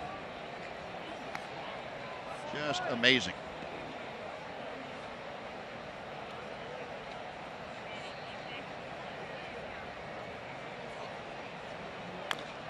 And another foul ball. Still 2-2, or 3-2, excuse me. Beltre has fared well against the Angels, too, this year, hitting .368 against LA pitching.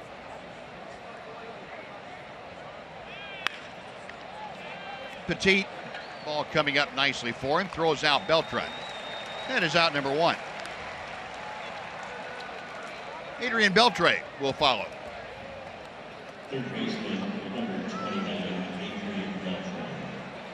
Beltre tonight has struck out and popped out to first.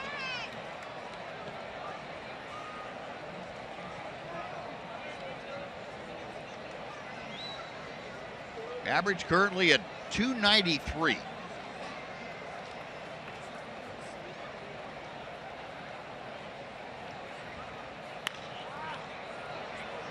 High twisting pop down the right field line. Calhoun, a dive, and he comes up short.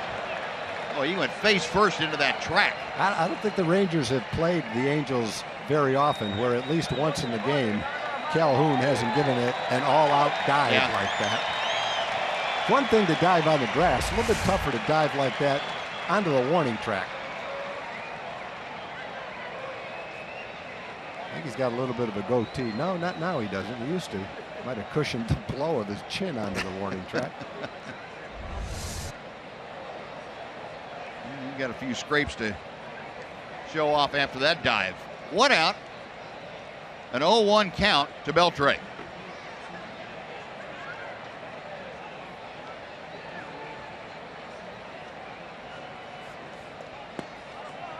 A ball and a strike.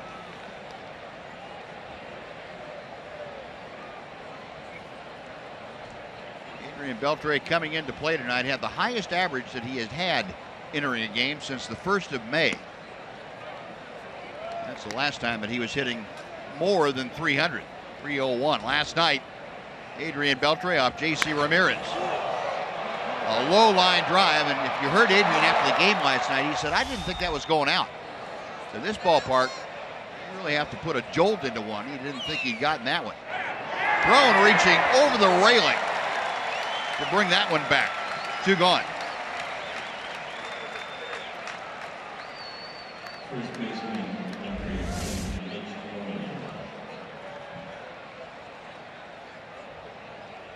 He had a little more room to go. He actually stopped and reached before he had to. Still caught it, though. 2 up, 2 away here in the 5th inning. Mitch Moreland is next to step in. Moreland 0 for 2 tonight. He struck out in the 1st. Grounded out his next time. Good changeup. Changeup first pitch for strike 1. Our TXU Energy power player to watch. That man on your screen, Mitch Moreland. This season at Angels Stadium, a .355 average in 8 ball games. 5 for his last 7 times to the plate.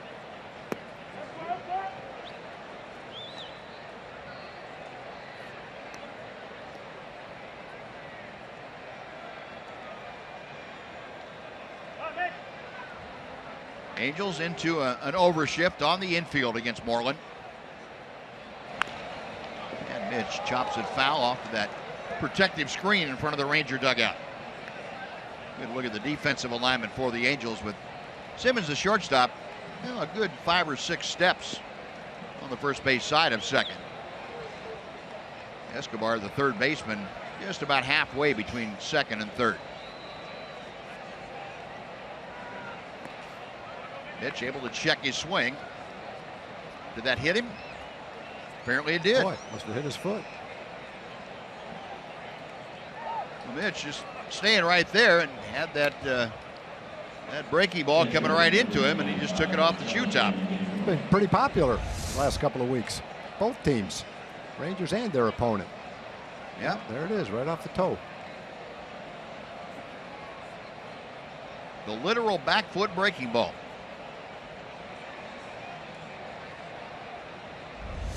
Oh, Moreland aboard. Jonathan Lucroy, an RBI double in 2 trips. Lucroy's double ran his RBI total to 73 for the year.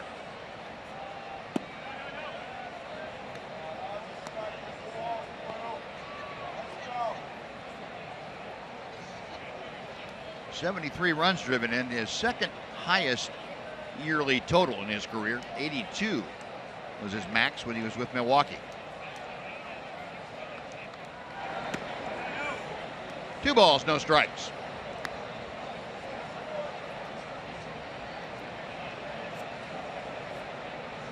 In case you missed it this afternoon, the Astros came back to down the Cubs 2-1 in Houston. Well, the Ranger lead cut to an even 9 games at the moment.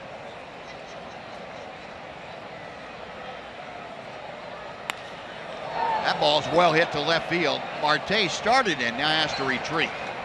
In front of the warning track, he puts it away. That'll do it for the Rangers. No runs, no hits. The hit batter, Moreland, left stranded. We played half the ball game in Anaheim.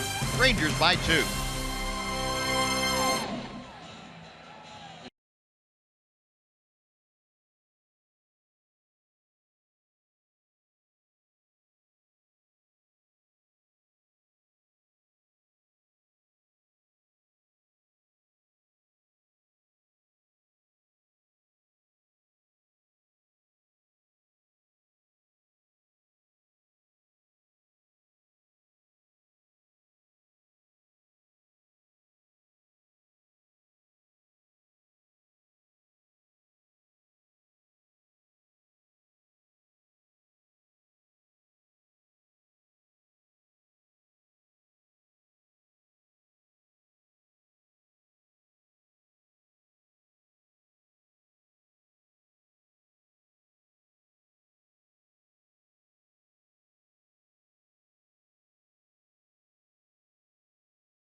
Your Texas Rangers on the last Saturday home game of the season. The first 15,000 fans of the ballpark on Saturday, October 1st will receive a Colby Lewis bobblehead. That's courtesy of Kroger. Come on out and support your Rangers in that last weekend of the regular season. Get your tickets at TexasRangers.com. You can call 972-RANGERS. Colby will get his first start in a couple of months tomorrow. Working his way back into the rotation, and tomorrow, a Sunday afternoon matinee for Colby Lewis. Cole Hamels on the hill here tonight, and he'll go to the 5th inning, trying to get back to where he wants to be in that strike zone. You know, Escobar, the top of the order, facing Cole Hamels. Escobar 0 for 1 with a walk. Strike 1 from Hamels.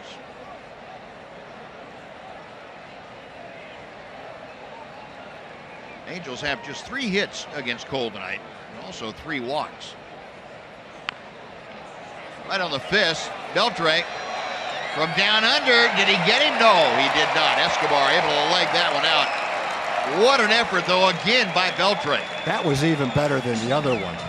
The other bunt by Simmons was bunted pretty hard, and it was more in fair territory. This one was softer. It was more toward the line. It took a longer throw, and he still almost got him.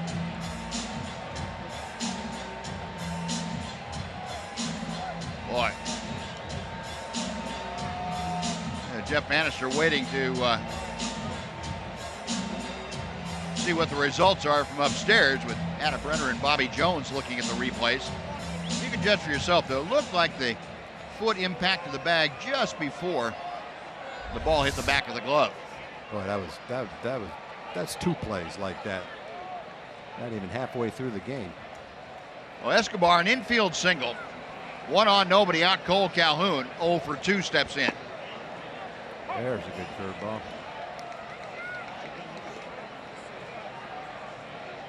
Calhoun reached on a fielder's choice in the third inning.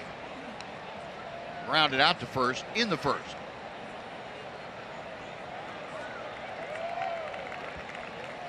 Beltre off the line at third for Calhoun. The chopper foul, 0-2 now.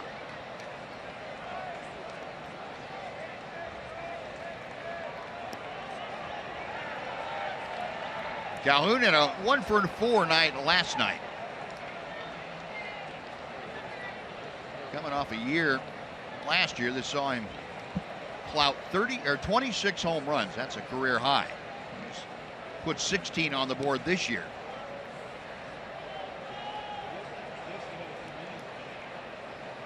Nothing in two as Hamels sets.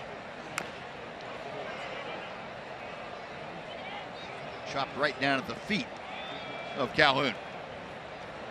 A good pitch down and in, just barely got a piece of it.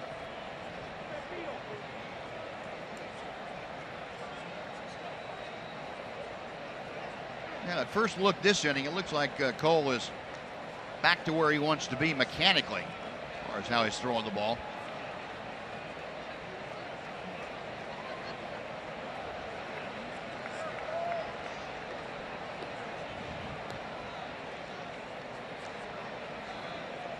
Yeah, when you're struggling, sometimes it makes it very difficult for a catcher to keep up with your thinking as it changes. You're struggling as a pitcher, and you have a different feel than normal.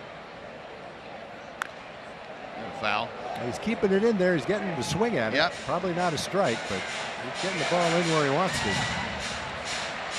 Hamels gets into a rhythm like every pitcher. When you're executing well, you get into okay, first pitch fastball, I'm going to throw it there, and the next pitch breaking ball or changeup, whatever. And you're pretty consistent with that. And when you're struggling, sometimes that all changes. And it's hard for a catcher to understand that, to keep up with you, thinking outside the box, so to speak.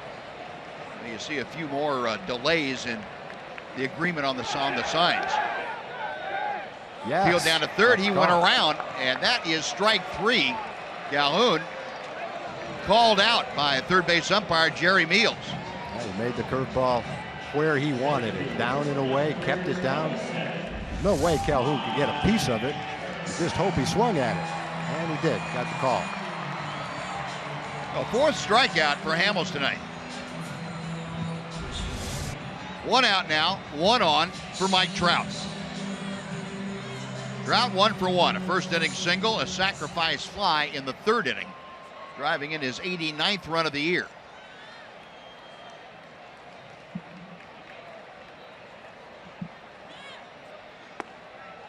A little bit inside for ball one.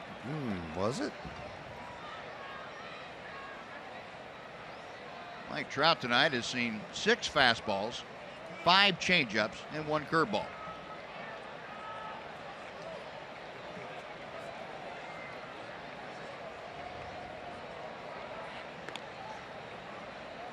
Escobar back. A step and a dive at first base.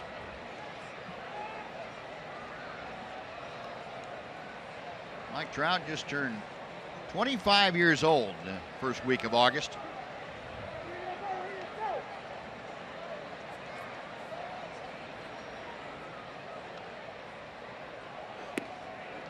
Outside corner or thereabouts. You know what, though? After 2 pitches, it should have been 1-1. It just got there in a little bit of a strange way. Trout's probably thinking, well, I thought the first one was a strike, and I got that call.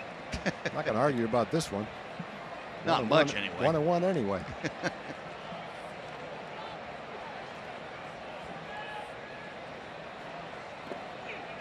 Two balls and a strike. Yeah, nice stop by Jonathan Lucroy.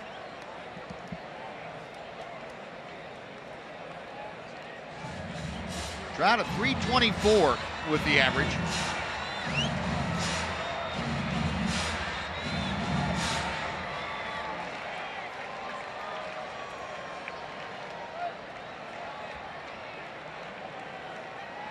Cole Hamels trying to deal with Mike Trout. Got the call on the inside corner, 2-2. Good cutter at 91 miles an hour, cutting right in on the inside corner.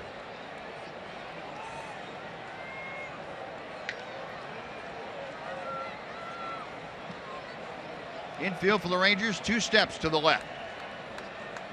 Elvis and Profar looking for a double play, hit hard at one.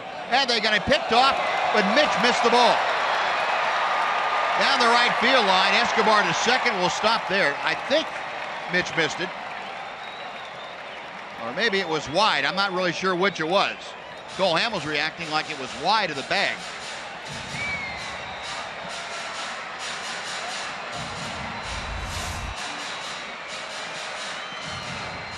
It was into the runner. Yep. Boy, too bad. You don't get many pickoffs. When you do, you hope you get them. Yeah, and he had him picked clean, too. So the error advances Escobar to scoring position now. And the error charged to Cole Hamels on the throw. 2-2 pitch. Hit him. No, it didn't. Down the dirt. I don't know how it missed him. Lucroy able to block it and keep it near home plate.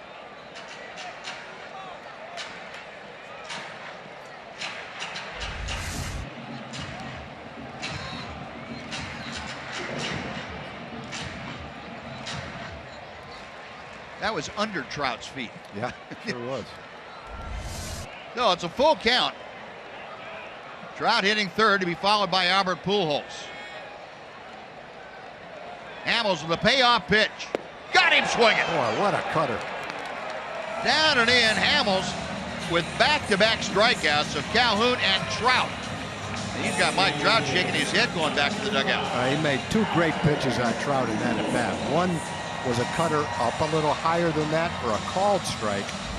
And then he got the swinging strike on the one down and in. He just couldn't have placed it any better than that.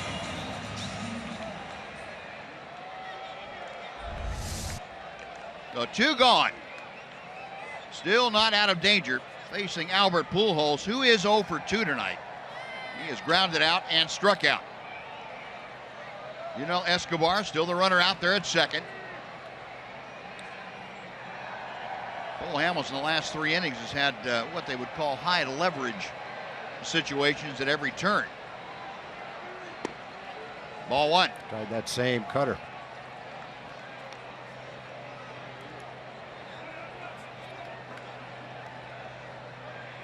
Pujols a .268 average.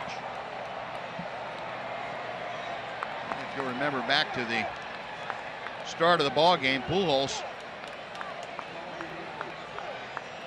8 for 37 now against Hamels in career matchups. There's a strike. 1-1. Edwin Encarnacion leading the American League with 112 RBI. Pujols 2 behind him. Escobar at second base in scoring position.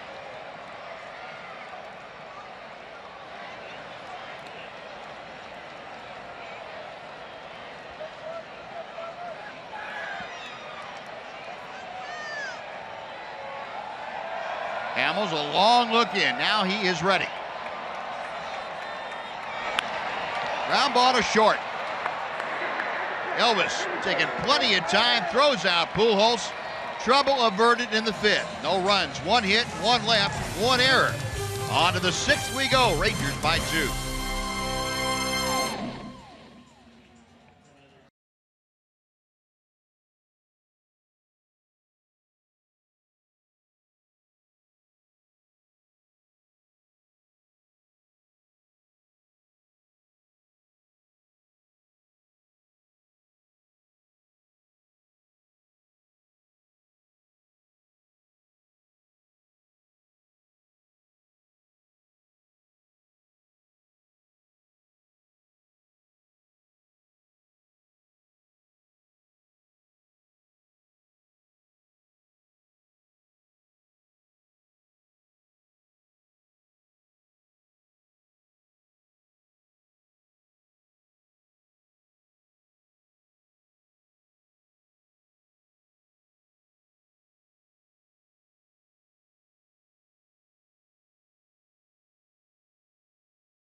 for the Sonic Slam Inning, brought to you by Sonic.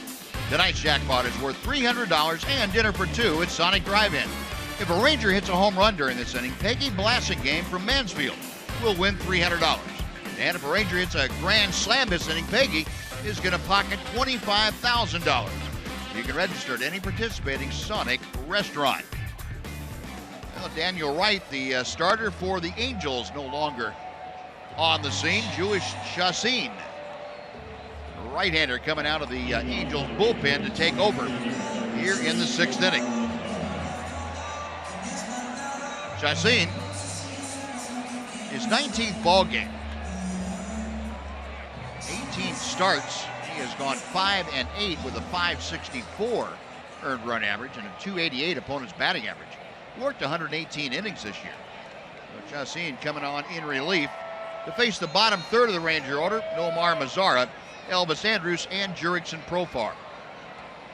Well, Wright pitched pretty well if he didn't have to face Carlos Gomez. Yeah. Almost had a couple of home runs and knocked in 3 of the 4 runs.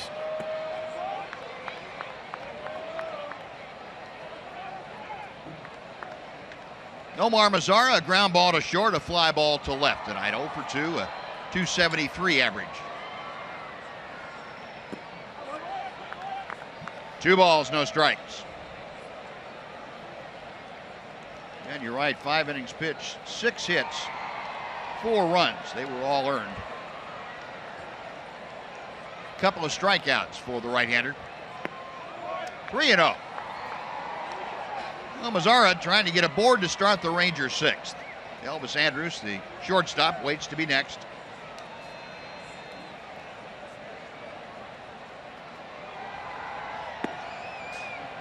Three and one.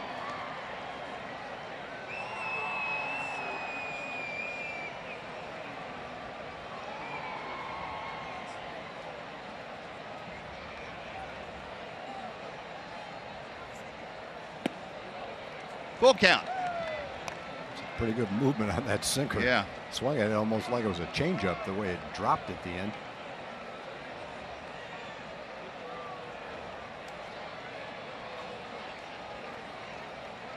Chassin into the wind. And call strike 3. Mazara got crossed up on a fastball, and he took it for strike 3. 1 gone. Elvis Andrus coming up, but first we're going to send it back to Rick Renner for a Chevy game break.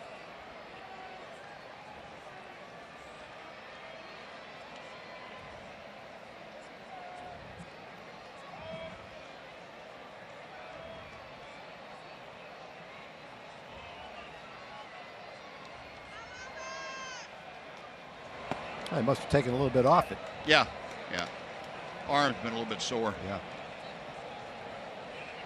Elvis tonight has been hit by a pitch, came around to score. That was in the 4th inning. And down to the count, no balls and 2 strikes.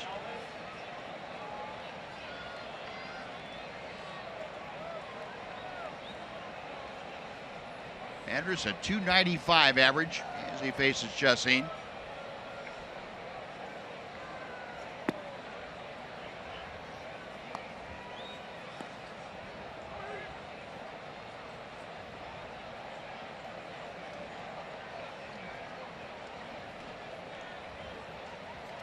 The 1-2. Got him swinging. Sweeping slider. And back-to-back strikeouts. Open up the Rangers 6. 2 gone for Jurickson Profar. And the time of year when we've got our attention divided. Some football updates for you. Sons of former Rangers. How about Shane Buechele? Steve Buechele's son down at the University of Texas, coming off a great win in his debut against Notre Dame. Had a super backup game against UTEP tonight, 22 of 27. 224 yards as the Longhorn won. Kenny Hill, good night tonight against Arkansas, 377 yards. TCU, however, went down to defeat in overtime. And Pat Mahomes out there at Texas Tech. There's Boo, bench coach for Jeff Bannister and the Rangers. Never seen Steve Buechele a jumble of nerves And he was when he showed up in Seattle after watching that game. And I can understand why. He was still on cloud 9. It's like Chacin's throwing a wiffle ball. Couldn't throw one straight if he tried to. He's a left-hander in a right-hander's body. 1-2 to Profar. Jurickson 1 for 1, a sacrifice bunt and a single.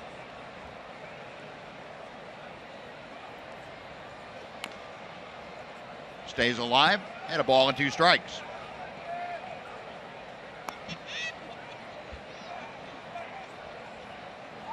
Angels acquired Chacin from the Atlanta Braves back in May. He is a versatile performer that the Angels used both as a starter and in the bullpen. Got him swinging, strikes out the side. Julius Chacin sends the Rangers down in order after 5.5. Rangers 4, Angels 2.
Includes 4 tickets, 4 jumbo hot dogs, 4 Coke soft drinks, 2 Kid Zones wristbands, and 1 souvenir program. Family Pack's an ideal way to come on out and support your Rangers at the ballpark when they play these Los Angeles Angels on Monday, September 19th through Wednesday, September 21st. Just visit TexasRangers.com/specials to get your Coca-Cola Family Pack. Well, C.J. Cron leading off here in the 6th inning. This is the 3rd time that Cron has led off an inning. Well, Hamels comes back to him, and Cron rips it to left, backing up and stopping. It's Carlos Gomez. Carlos didn't have time to make the adjustments. He just was hoping he was in the right spot, and he was. Yeah, he was lucky to stop in time. He would have run right by this ball. Hard hit ball by Cron, probably hooking a little bit. Carlos pretty agile out there, though.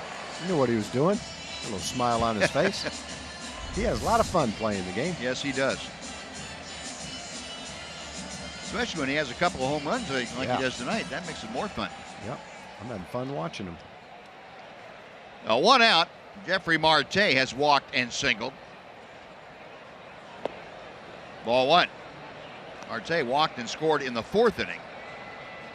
His infield single in the 2nd for his base hit.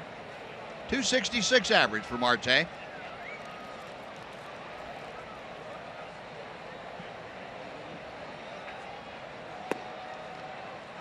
Two balls, no strikes.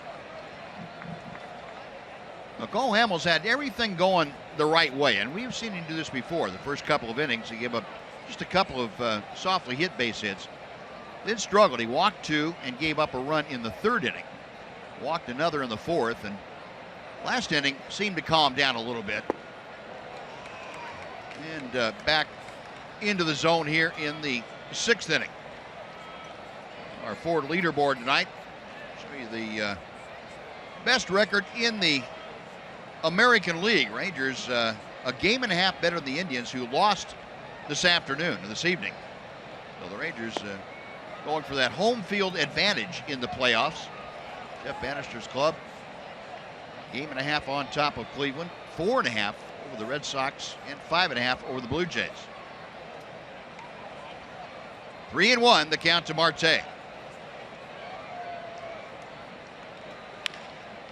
Now full count.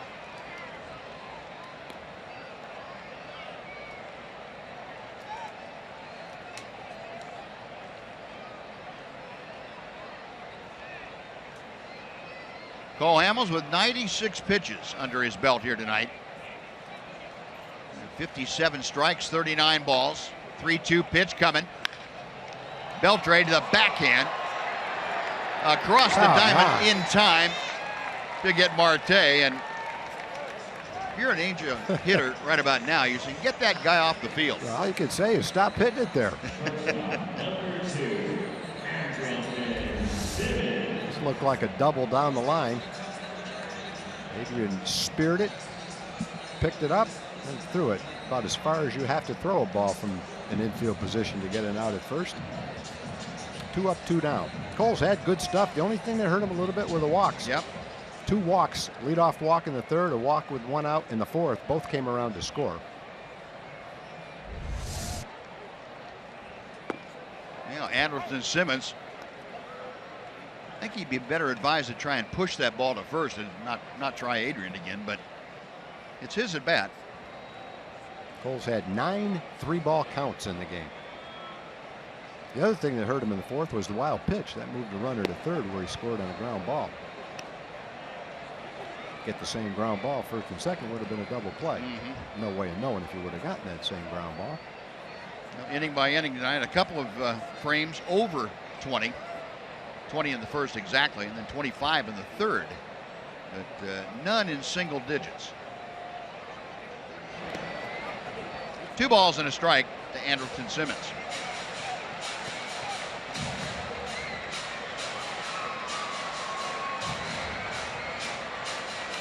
Hamels 59 strikes, 41 balls, under 60%, and that really isn't like Cole Hamels.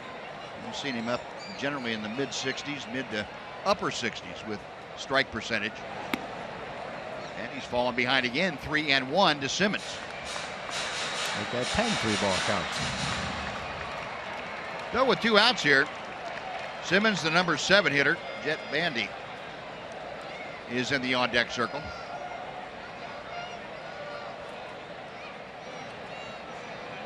Three-1 pitch. Full count. So the breakdown pitch-wise, fastball and the cutter and the primary pitches, and that's pretty typical of Cole Hamels' outings.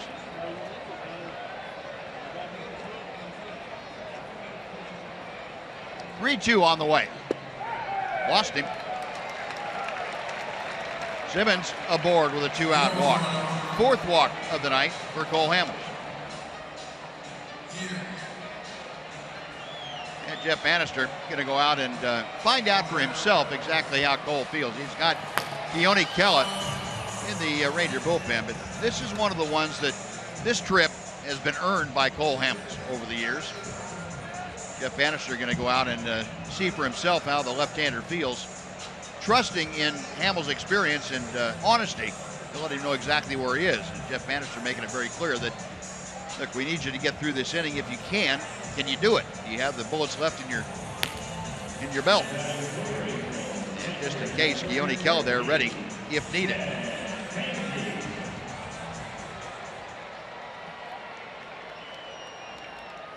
A 1 on, 2 out. Jeff Bandy 0 for 2 tonight, but an RBI on a ground out his last time up.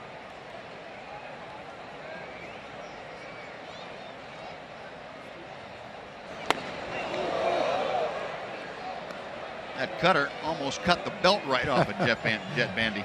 Cut into his waist.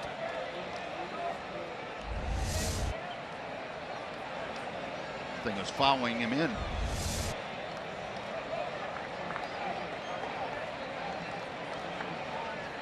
One-zero pitch from Hamels. There goes Simmons. Pitch is a ball. The throw is late. Anderson Simmons swipes second base.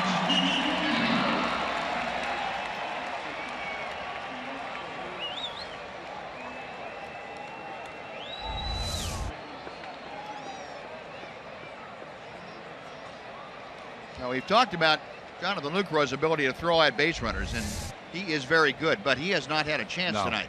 No, he really didn't even have to throw him. Second stolen base put up by the Angels, and neither one of them really contested. Pulled foul, 2 balls and a strike now to Bandy.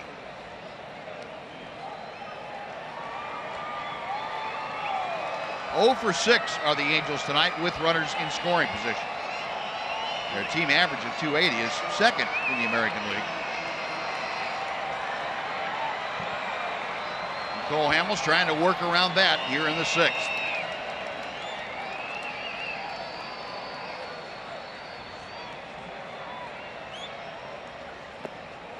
Check swing, it's 3 balls and a strike.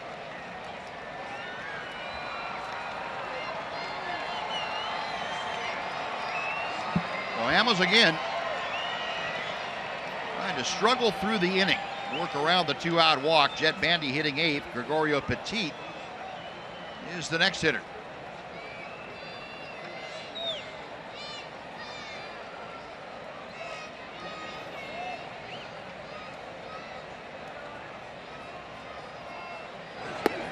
Three and 2.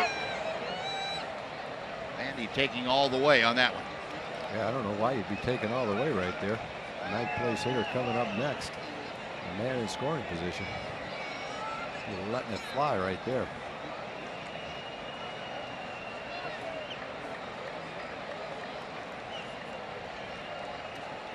Cole receiving the signs from Lucroy. Now the 3-2. Pop foul back to our right.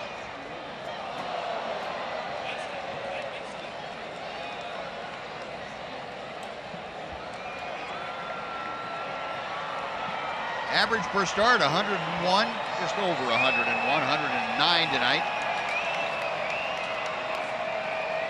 Getting ready for 110.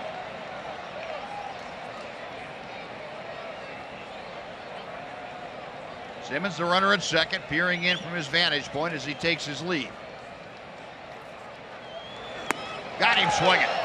Hamels down and away for the strikeout, and he is able to work around the 2-out walk. 1 left for the Angels.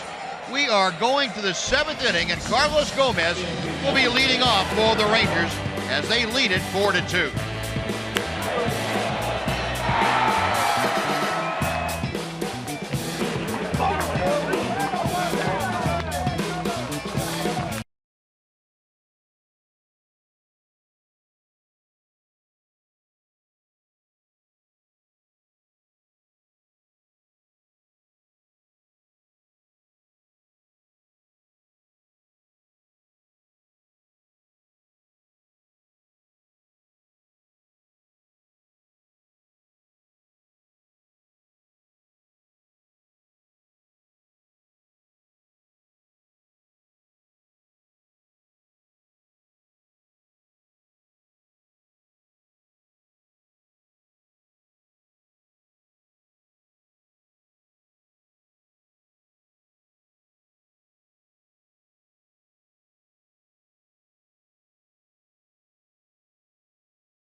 Tonight's four-game summary got off to a loud start. First pitch of the ball game, Carlos Gomez said, "See you later."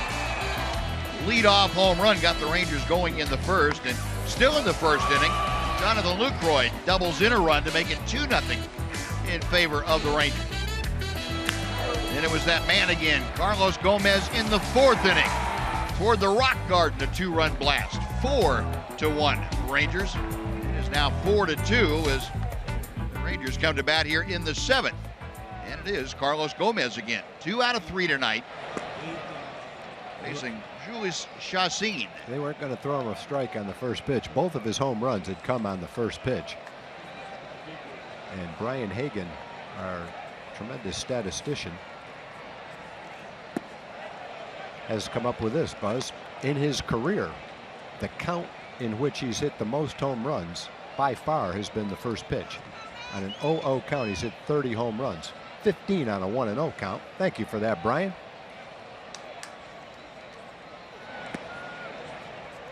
2-1. 2 of them came today. Yep. A bad guy to throw a first pitch to hit. Yeah, the third time up, right, even threw him a breaking ball. Yeah, Get out. he's hit a fastball, a breaking ball, and just missed another hanging curveball. 2-2. He was trying to pull that pitch a little bit.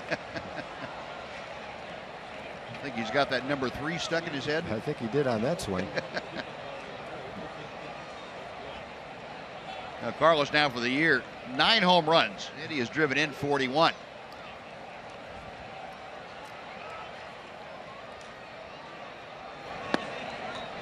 Just a little bit inside. Full count. Well, Carlos Gomez trying to get aboard to start the Rangers 7th. He'll be followed by Ian Desmond. Rangers 4 runs on 6 hits tonight. The Angels 2 runs on 5 hits.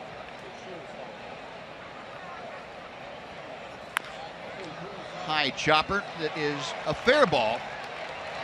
And Gomez thrown out by a step. Well, at least someone put the ball in play against Chassin. He struck out 3 in a row to end the 6th inning. Oh, 1 away. Now Ian Desmond steps in. Desmond has been aboard a couple of times tonight. Walked his first time up, singled in the 2nd inning. Last time up, grounded to short.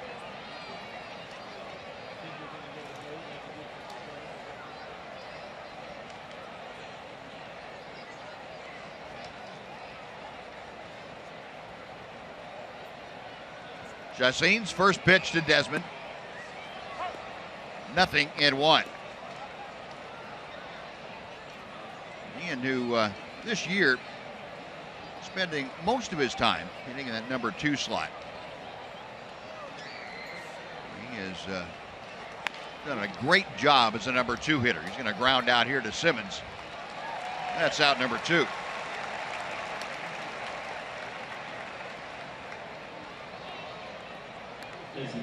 No bases empty, 2 away. Carlos Beltre, our AT&T high-speed internet replay. How about Adrian Beltre tonight?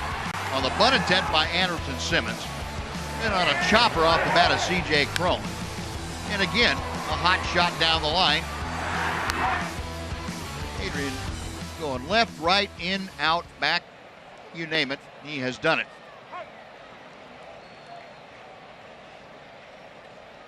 Strike 1 to Beltran. Carlos 1 for 3 this evening. Here's Adrian. Beltran can get aboard in this at bat. Adrian would get a shot in the 7th inning. Doesn't look like he's going to have that opportunity. Chassin covering, and he has another 1-2-3 inning. This one very quick. Now we'll take the stretch here in Anaheim. It's the Rangers 4, the Angels 2.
For the Rangers. Rangers and Angels finish up here tomorrow afternoon. Then it's on to Houston for 3 against the Astros at Minute Maid Park, Monday, Tuesday, and Wednesday. All those night games. Off day on Thursday as the Rangers come back home. Then it's a 6-game homestand with 3 with the Oakland A's and 3 with these Angels before going back on the road for the final road trip of the regular season. 3 games in the Bay Area to take on the A's. Now, Keone Kela has come out of the Ranger bullpen to take over. Cole Hamels working through 6 innings. Leading 4-2. Kela coming in for his 29th appearance of the year. 4-1, a 6.15 ERA, and that is going downward, as is the opponent's batting average right now at 208 against Keone. 37 strikeouts, 15 walks.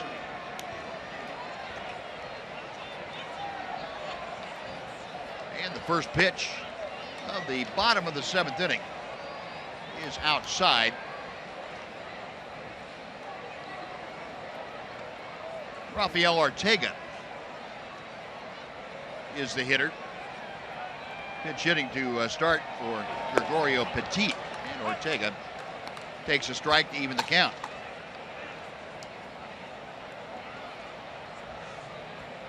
Saw Ortega come on as a pinch runner last night, so we know he's got some pretty good wheels.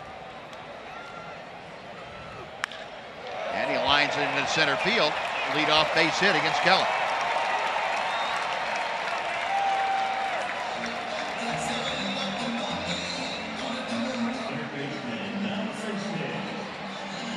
Oh, the pinch hit single opens up the 7th inning. Ortega aboard, and before Yunel Escobar comes up, we're going to send it back to Rick Renner for a Chevy game break.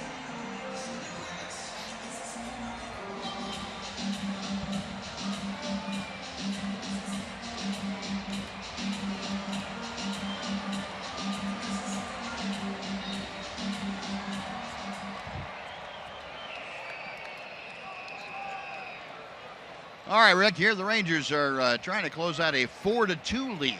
Keone Kela in the game to start the 7th inning, gives up a leadoff pinch hit single to Rafael Ortega. Now he will have to face the top of the order. Yunel Escobar has a base hit and a walk in 3 trips.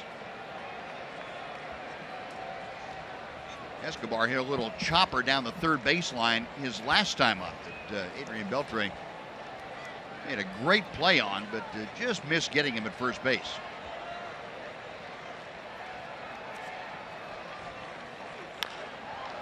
Another slow chopper, this one a little easier for Beltre. Out number 1, Ortega at second now for Cole Calhoun. Well, Kela got the ground ball from Escobar, but wasn't hit nearly hard enough to think about getting a double play. Jonathan Lucroy out to talk to the right-hander.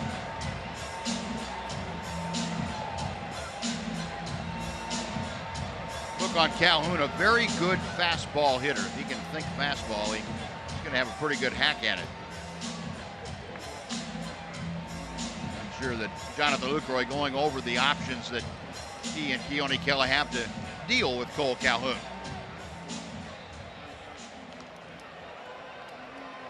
Calhoun 0 for 3 tonight. He's grounded out twice and struck out. Cole Hamels this evening with 4 walks and 6 strikeouts in his 6 innings of work. And a balk has been called on Keone Kela.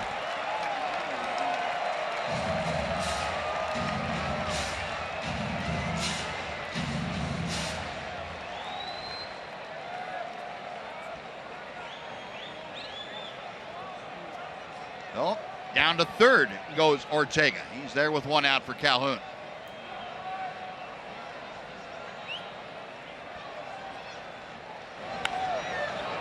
Out of play to the left, that first pitch breaking ball. Take a look at this balk by Keone Kela. Yeah, he started to turn to go into the stretch and stop. Can't do that. You got to break contact with the pitching rubber before you stop yourself or before you go into the motion, one of the two.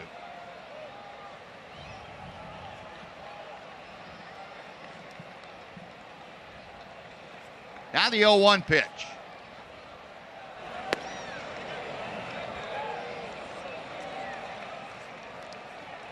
They peeled down to Jerry Meals, said no swing. A ball and a strike. Calhoun, 61% of the time he has been successful getting that runner home from third with less than 2 outs. Rafael Ortega down there. Rangers playing the infield back. 2 balls and a strike.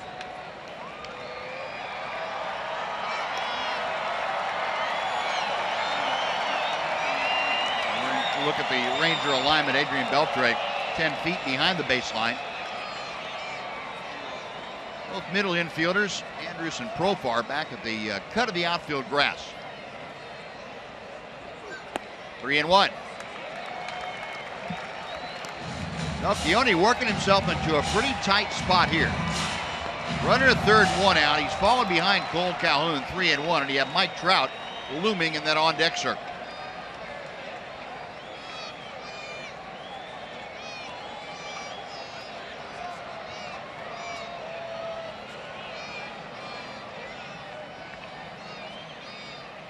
Kelly ready.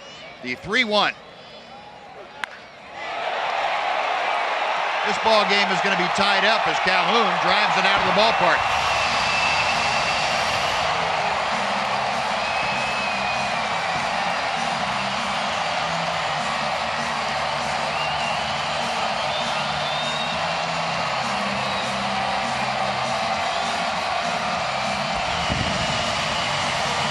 Calhoun got ahead in the count. And ahead in the count with Trout and Pujols coming up, you can pretty much guarantee that you're going to get a fastball. And he got a fastball right in the center of the plate, and he launched it out of here 10 rows back. No doubt about that home run. That was a long one. Pretty good example of why everybody says get ahead in the count. Yep. You have some doubt in the hitter's mind what the next pitch is going to be. When there's no doubt what the next pitch is going to be, and you get your pitch, then this can happen. So we are starting anew. It's 4-4 now. Mike Trout 1 for 2 tonight.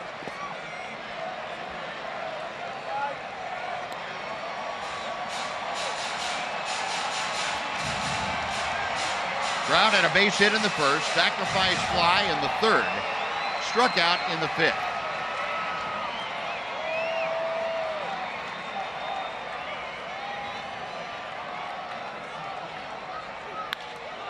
Base hit.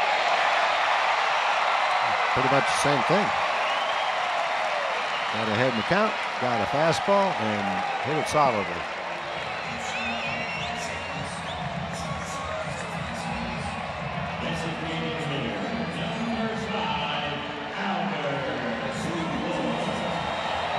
Well, 7 hits now for the Angels. They've had 3 in this inning. Tied the ball game. They have the go-ahead run at first with 1 out, the person of Mike Trout. And Albert Pujols is coming to the plate as Tanner Shepard starts to loosen in the Ranger bullpen. Pujols, 2 ground outs and a strikeout.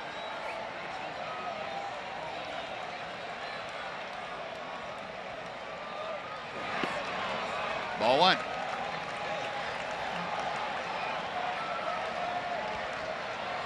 Now Doug Brocail going to make a quick visit out to the mound. See if he can't calm things down a little bit for Keone Keller.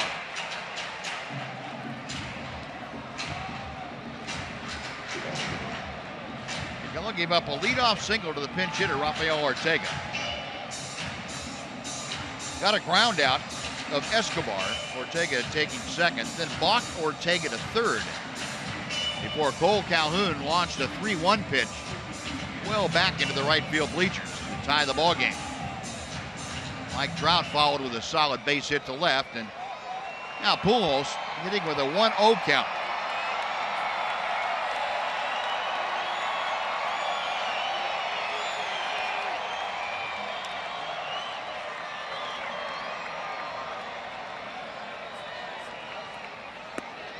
Breaking ball, that got the outside corner. 1-1.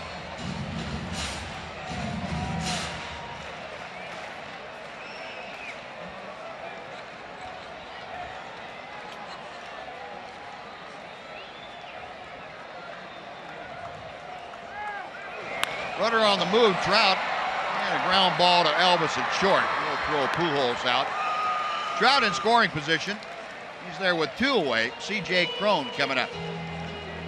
Well, that disrupted the opportunity for a double play anyway. Puts the go-ahead run in scoring position. He's had pretty good luck against Pujols tonight. Hasn't done any damage, 0 for 4.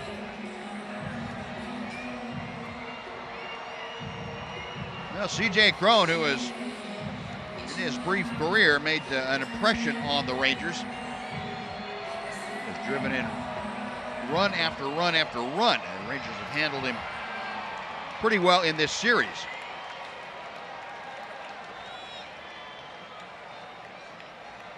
Cron had his career best 12-game hitting streak. Snapped there on Wednesday. And he takes low for ball 1. Cron with 28 RBI in his last 26 ball games. And against the Rangers, how about 29 RBI in 38 games?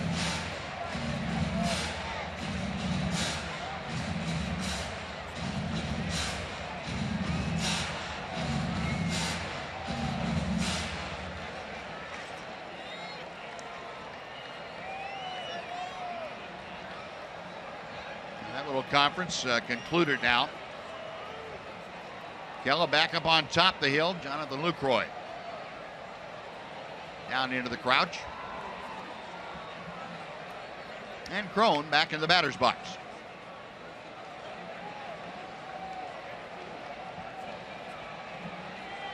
Trout the runner at second. A 4-4 ball game here in the 7th inning. 2 balls and no strikes.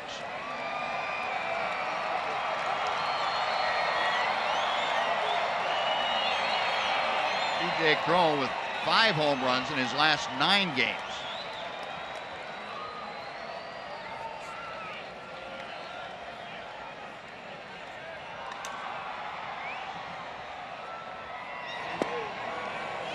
Two and 1. And that time he wasn't taking a chance behind in the count with a fastball. I've seen a couple of them turn around by Cole, Calhoun, and Mike Trout. 2-0 pitch. He dropped a curveball in there instead of a fastball.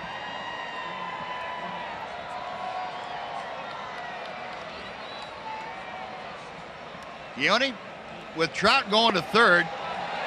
Nobody there.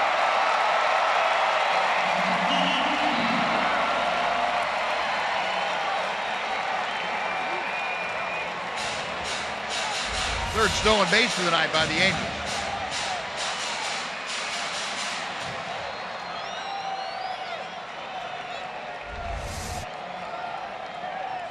Now look out here. 3 balls and a strike to Cron.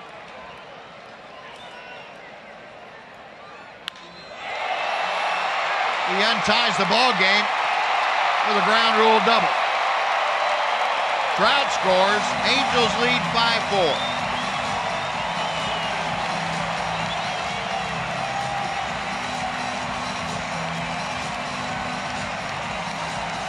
Tough part of the lineup. Calhoun, Trout, Pujols, and Cron. Cron has been hot. Pujols is Pujols. Trout, Calhoun, no soft spots. That time behind in the count, he threw the same curveball, but this time Cron was ready for it. Took the first one at 2-0, but he hit that one. Well, that'll do it for Keone Kella. Tanner Shepard's being summoned from the bullpen. Rangers now trailing 5-4. We'll take a timeout. We're back right after this.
mission continues as we commemorate the 15th anniversary of the events of 9/11.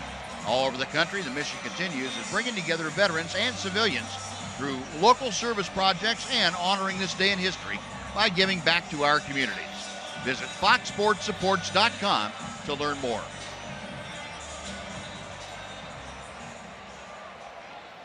Well, Tanner Scheper's in now, his second outing since coming back up to the ball club, being activated off the 60-day DL. And he's dealing to Jeffrey Marte. Pinch runner out at second base is Cliff Pennington, running for C.J. Cron. That outing in Seattle, pretty uneventful for Tanner Scheper, just 11 pitches to work a 1-2-3 frame.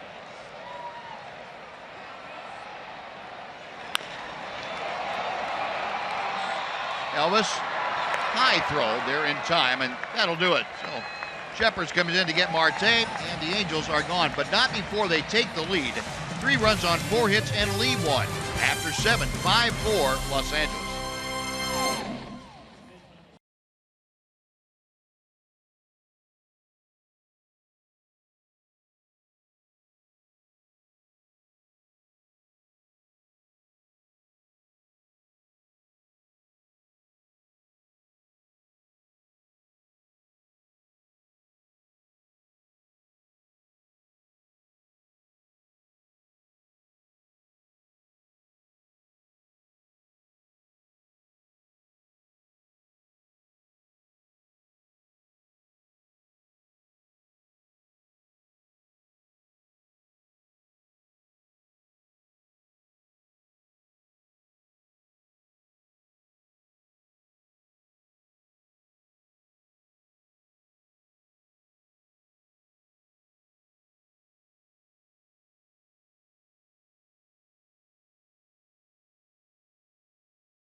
Sports Service delivers everything you've come to expect and more.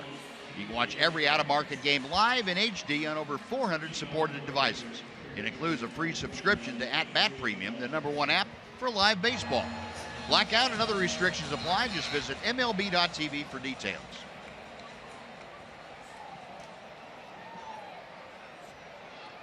Well, the Angels with 3 in the 7th have taken a 1-run lead. Rangers come to bat now with Adrian Beltre starting things off here in the 8th inning. It'll be Beltre, Moreland, and Lucroy to face Julius Chassin. Chassin has retired all 6 Rangers that he has faced, 3 of them by strikeouts. Beltre tonight has struck out, popped out, and fouled out. And he lines one to right field. That's going to settle in front of Calhoun for a base hit. Back come the Rangers as Adrian leads off with a single to right field.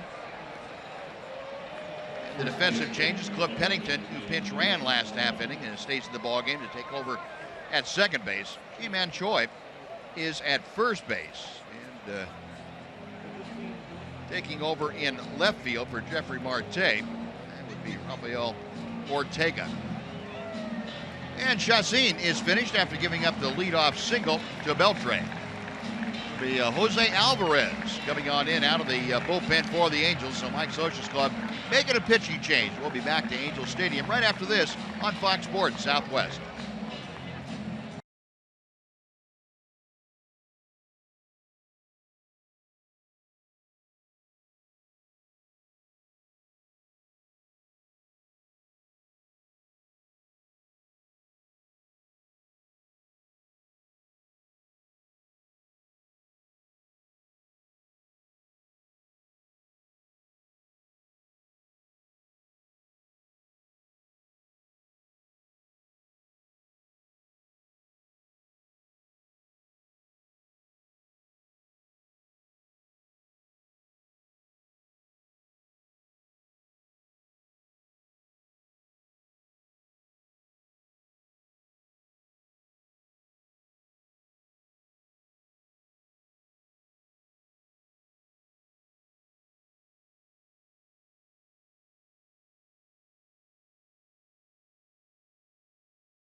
Alvarez now has come into the ballgame for the Angels. Alvarez, a 27-year-old out of Venezuela.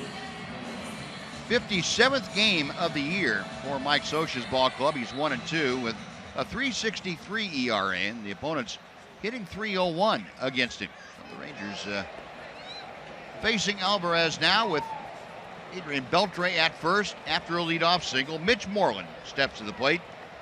Mitch 0 for 2. He was hit by a pitch his last time up. See, Mitch is 2 for 6 against Alvarez in previous matchups as he takes ball one. Alvarez came over to the Angels from the Detroit Tigers, a deal a couple of Marches ago that sent Andrew Romine to Detroit. Rangers this year, 9 wins when trailing after 7 innings. 1-1. Well, that didn't have to be a strike.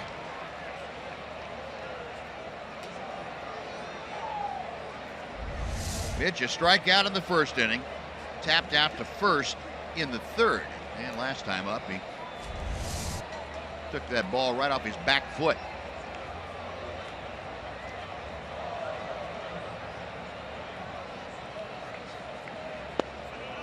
A little bit outside. You can't see the second pitch because the third one is right on top of it. Neither one of them deserved to be a strike. You got one of them, though. 2-1.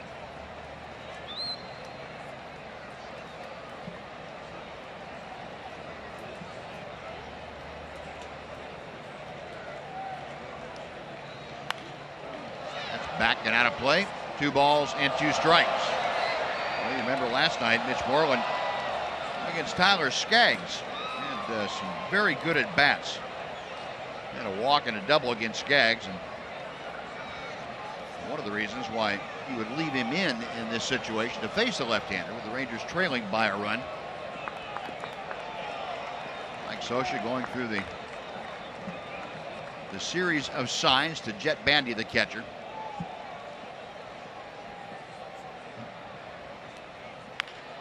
Slowly tapped toward first. Going to second. They get one there, and the throw hits off the front screen and stays in play. So Moreland will be at first now. Adrian Beltre out at second as Ji-Man Choi made kind of a risky throw, but he had a pretty good angle on it, I guess. Yeah, he came close to throwing it in the left field. Like the Lino's going to run for Mitch. Yeah, that was a risky throw. He really didn't have a good grip on it anyway. Lucky the screen was in front of the dugout, or we'd have a man on second.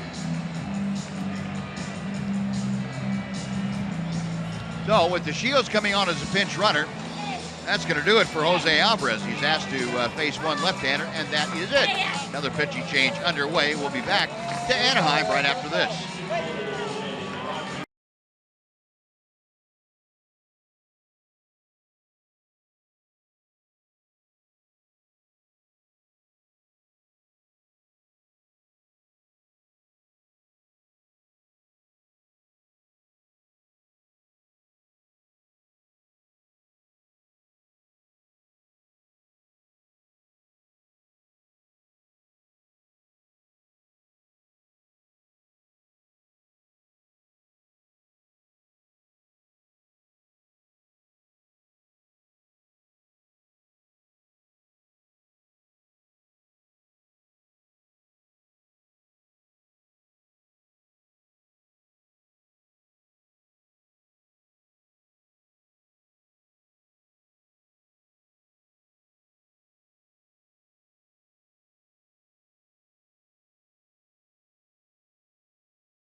as, I don't know what, bluebells in the spring, I guess, in Texas. Sounds good to me. Jose Valdez, right-hander, on now to face Jonathan Lucroy. Valdez in his 16th ball game, 2.40 ERA and a 170 opponent's batting average. The walks occasionally sneak up on him. 11 walks in 15 innings. Valdez worked 2/3 of an inning in last night's ball game. Came away unscathed. Well, here's Lucroy. Got Delino to Shields, a pinch runner at first base, carrying the tying run in this game. 1 out in the top of the 8th inning.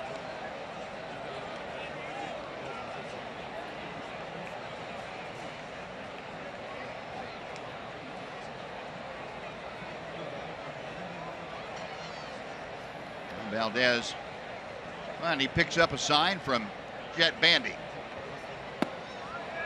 Strike 1.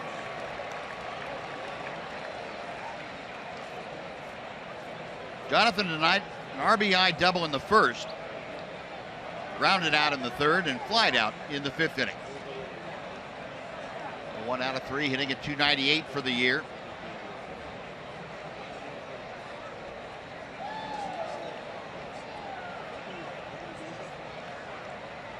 Time called. Valdez really dropping the anchor as he looks in for the signs.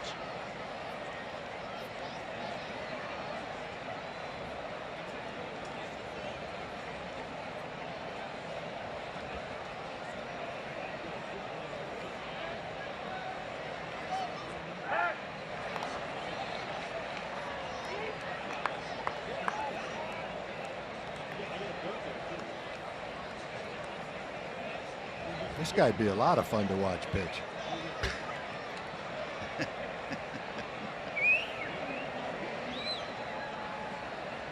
Valdez, a 26-year-old. He's out of the Dominican Republic. Getting paid by the hour.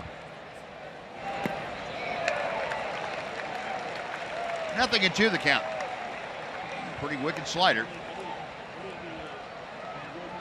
Hot zones for Jonathan Lucroy. Anywhere around the middle of the plate.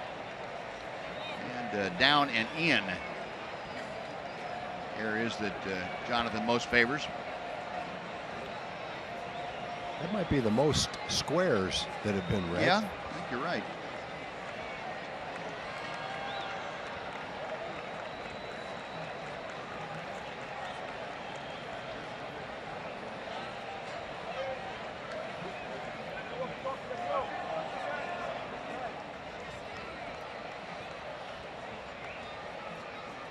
Thousand fans have gone and gotten a hot dog and gotten back in the same at bat.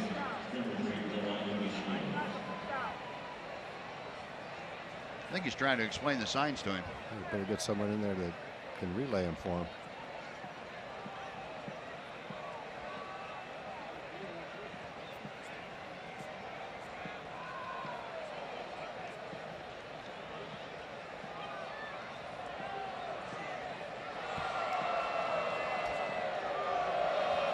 Oh, 0-2 the count.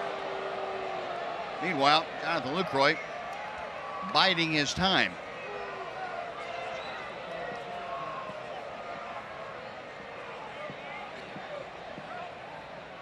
They wanted to move the rosin bag back behind the mound. It was sitting up on top, and that can be a distraction to a hitter.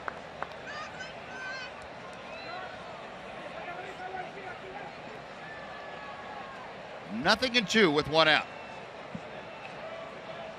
Delino Shields had been loose at first. Now he's stiffened back up.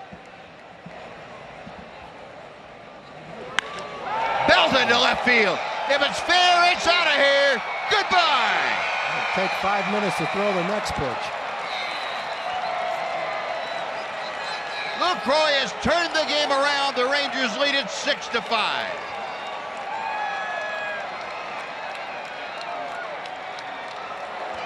No doubt about that one. That slider before it was unhittable, but that hanger went about 400 feet.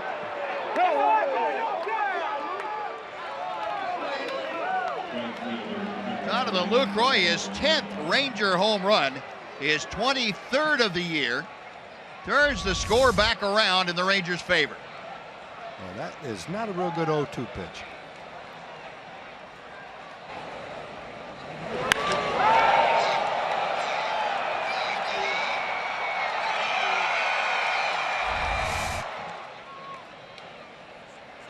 So the answer for the 3-run bottom of the 7th inning is a Jonathan Lucroy 2-run blast. 104 plus coming off that bat.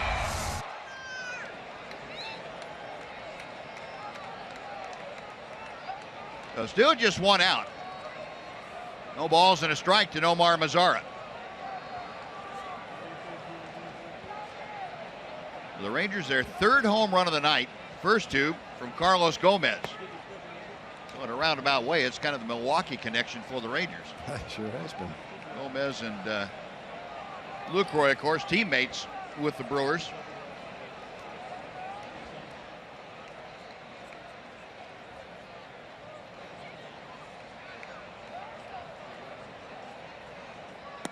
Two and one. That ball just jumps off Lucroy's bat when he hits it. Good. Sure does. Not that big a guy by today's standards anyway, but when he hits the ball off the barrel of the bat, it definitely looks like a big guy. Chopper foul outside first. 2 balls and 2 strikes now.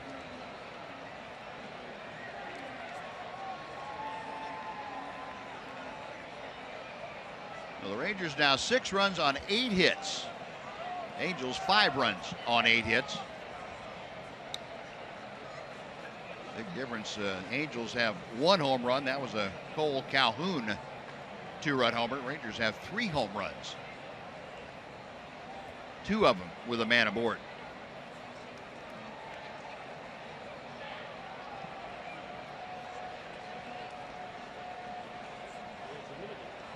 Two balls and 2 strikes to Nomar Mazara.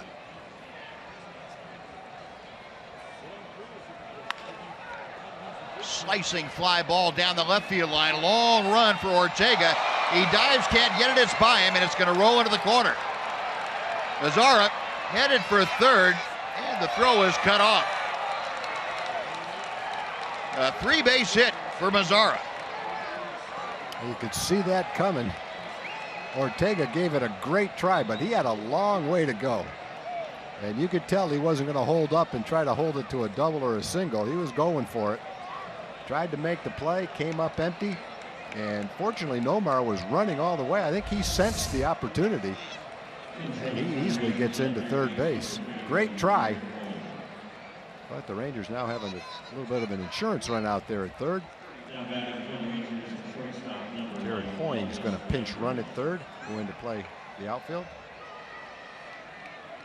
Ortega just that close to picking it off, and Hoying now will be 90 feet away with a very important Ranger run. Pitch running for Nomar Mazara. Elvis Andrus will be at the plate. The infield will pull all the way in.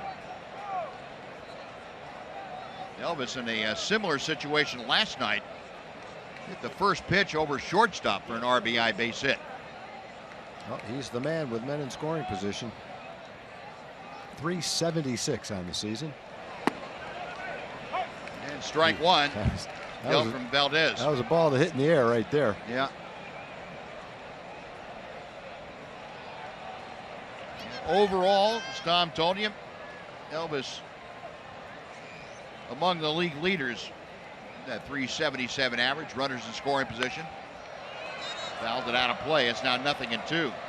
Elvis lately, you go back to the middle of June, has hit .442. He is 19 for 43.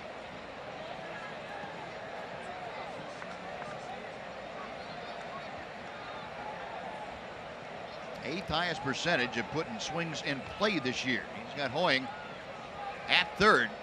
1 out here in the 8th inning.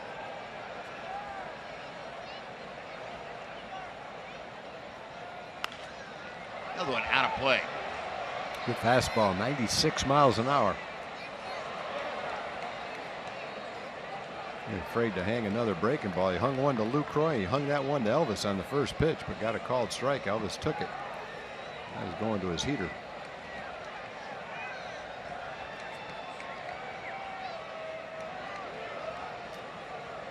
Outfield a little bit around to the right for Elvis. Inside, 1 ball, 2 strikes.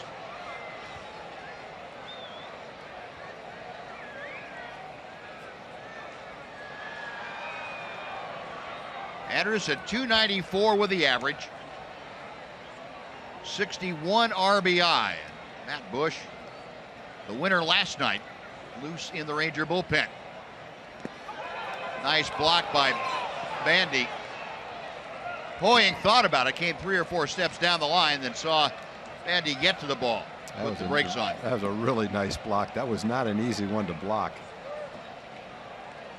He did a great job with it. Got an 87-mile-an-hour slider that was not close. Yeah, that easily could have gone by him, and it might keep Valdez from wanting to throw another slider. You know, he's concentrating there on not hanging one. No, good point. Like the last 2. He might not want to throw another one. See if Bandy has the courage to call one. 2-2. Now time call.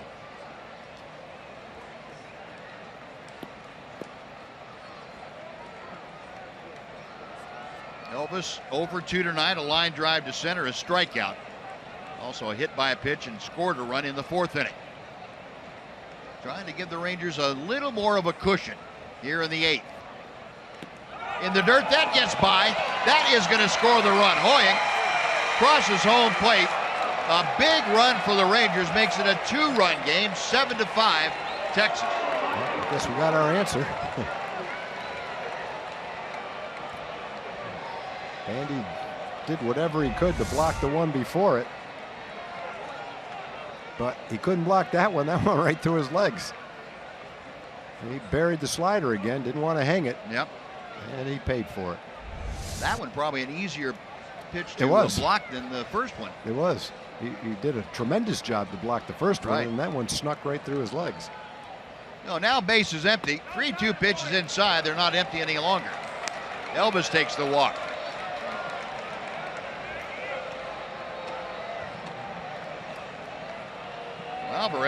Valdez, I should say, having a little bit of problem. Charles Nagy now going to go out and talk to the right-hander. Going to have the entire infield come in. Hear what pitching coach has to say. Well, the inning started with an Adrian Beltre single to right. Mitch Moreland tapped into a fielder's choice. Moreland was then replaced at first by Delano DeShields. Jonathan Lucroy got down to the count, no balls and 2 strikes, hit a hanging slider from Valdez way back into the seats down the left field line. A 2-run home run. Mazzara tripled. Hoying ran for him. And on a 2-2 pitch, Hoying scored on a wild pitch. Elvis took the walk. He is at first, still just 1 out. Jurickson Profar at the plate. Profar 1 for 2 officially tonight.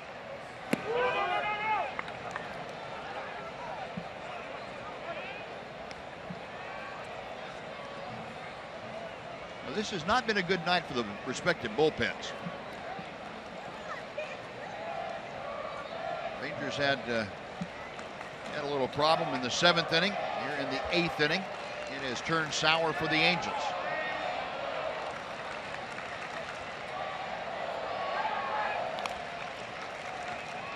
Angels able to get to the Ranger bullpen for 7 in the bottom of the 3rd. Rangers have turned right around and put 3 on the board to match that in the top of the 8th. They're not finished yet. Elvis at first, still just 1 out.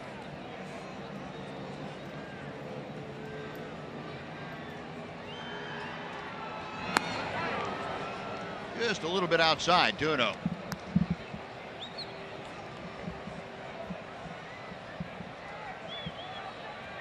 Jurickson Profar intently studying the signs being dished out by Spike Owen down there at 3rd.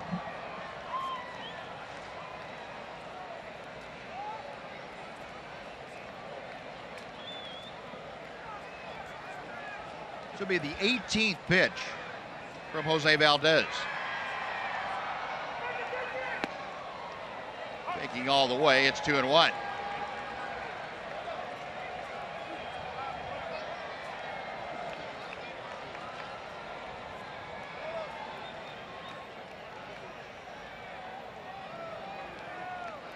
I think what Jose Valdez is trying to do is make you bored, make you forget about hitting. Yeah, it hadn't really worked in his favor, though. No, not really. It's working on me. Mike Trout makes the catch. Back to first goes Elvis. 2 gone. And Carlos Gomez coming up one more time.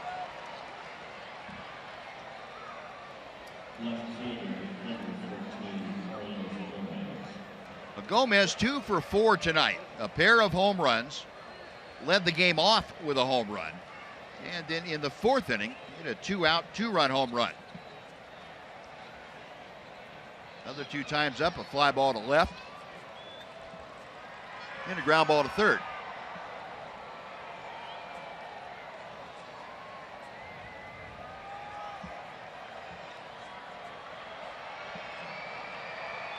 Now Valdez ready for the first pitch.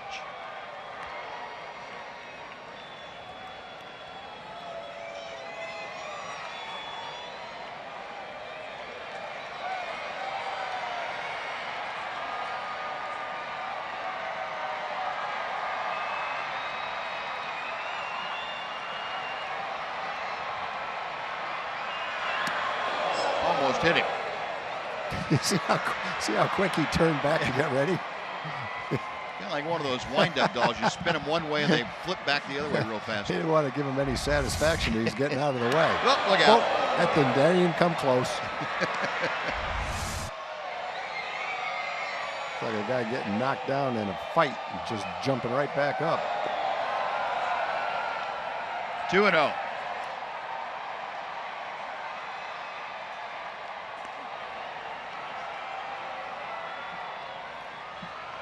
Well, he's got a good hitter's count right here.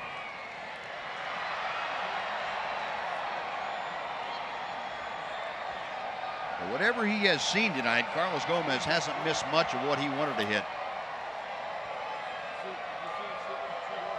That's about as far as 2 pitches can be spread apart and still working our fox crack. Had one to work with and fouled it straight back. Let's see, that's tic-tac-toe right there. Yeah, it is.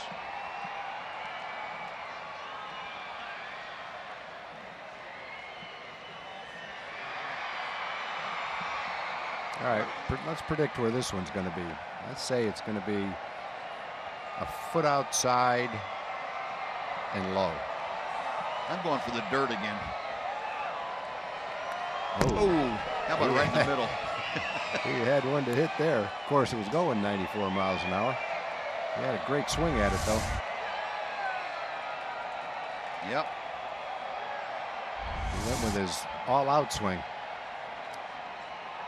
Well, 2-2 now to Gomez.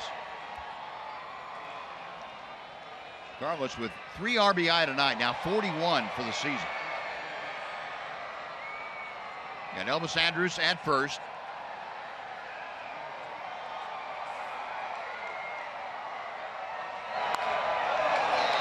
That had plenty of distance, but it's hooked foul. I'll say it had plenty of distance. That went as far as Lucroy's did. Tried to sneak that mid-90s fastball inside. Well, I don't know if he tried to do it, but that's where the ball was.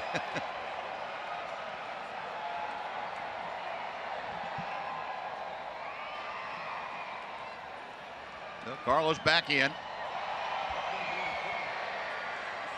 He's trying to wear out the barrel of that bat tonight.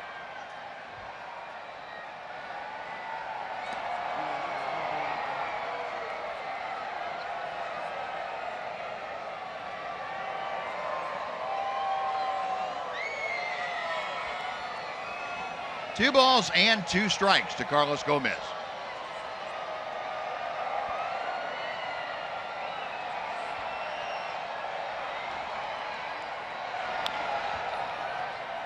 We will try it one more time.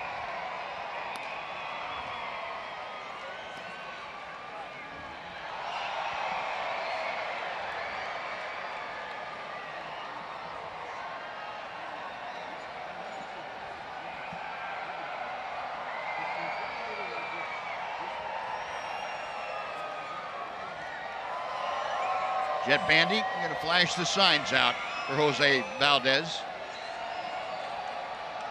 There goes Elvis. The pitch swung on and missed, and that will do it. But Rangers come back, score 3 runs, and they take a 7-5 lead as we head to the bottom of the 8th inning.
For the Rangers, who have retaken the lead and will now try to bring this one home. Matt Bush will take the mound for this half inning, and then the Rangers will see if they can't get out of here with another victory.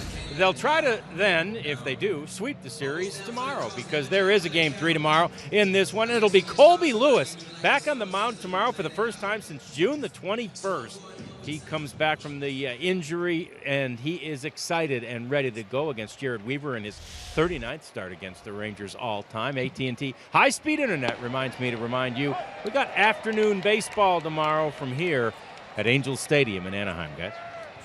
All right, John, thank you. Well, Matt Bush, who picked up the win in relief last night with an inning and a third of very good work, on now in his 50th appearance of the year here this evening, facing the bottom third of the Angel order. And Matt very quickly out in front, no balls and 2 strikes. Andrelton Simmons has singled and walked. He is 1 out of 2 officially this evening.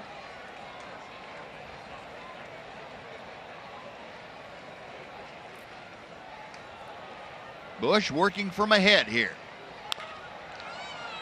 Profar. On to Rua, the new first baseman, for out number 1. Bryant in playing first base, and Jared Hoying, who scored the last run of that 3-run Ranger outburst in the top of the 8th, in the ball game, playing in right field now. So the outfield of Hoying in right, Desmond in center, Gomez in left, behind Matt Bush. Jet Bandy 0 for 3 this evening with a couple of strikeouts.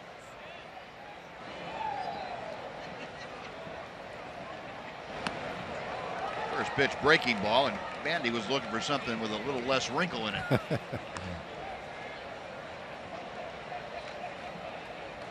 Matt Bush faced Bandy last night. He was the first hitter that Bandy was the first hitter that Bush faced, and he struck him out. That into the 7th inning. And then Matt had a 1-2-3 8th inning, which he is trying to do here this evening. And throwing nothing but strikes so far. 5 pitches, 5 in the zone.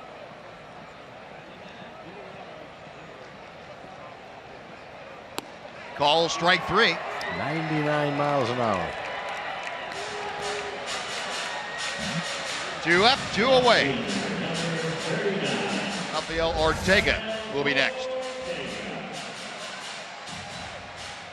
That one got there in a hurry. Yeah. Man, he was looking for ball 1. Just about unhittable.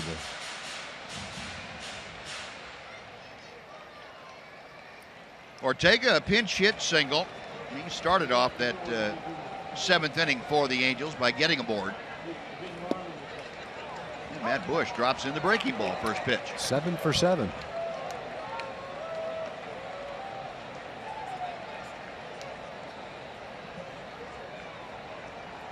Ortega, a .220 hitter. Popped it up. 8 for 8. Yep, that's a pretty clean inning. Assuming this ball comes down, it does, and he's out. Elvis takes care of it. Very nice job by Matt Bush. Put the clamps on the Angels. We'll go to the 9th. Rangers by 2.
Ninth inning, and pitcher coming out of the Angels bullpen, A.J. Ochter.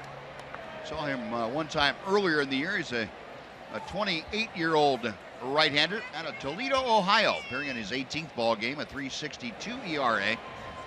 League hitting .299 against Ochter. Ian Desmond takes ball 1. So Ochter, the 5th pitcher employed tonight by Mike Scioscia's club.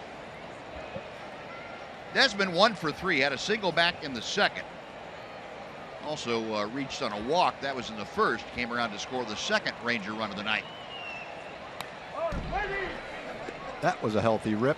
Yes, it was. 1-1. Sure, you want to tee that mulligan up before the first one hits the ground. You get a free shot at it. Sam Dyson, who picked up his 33rd last night, in line maybe 34 here this evening. Talking about saves. 2-1 to Desmond. Rangers 7 runs on 9 hits tonight. Angels 5 runs on 8 hits. There's a base hit, and Desmond's got himself another multi-hit game. For Ian, that would be his 52nd of the year. This is the top 3 multi-hit games in the American League.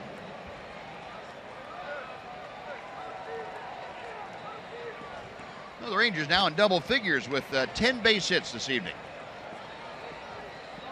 Mookie Betts leading with 59 multi-hit efforts.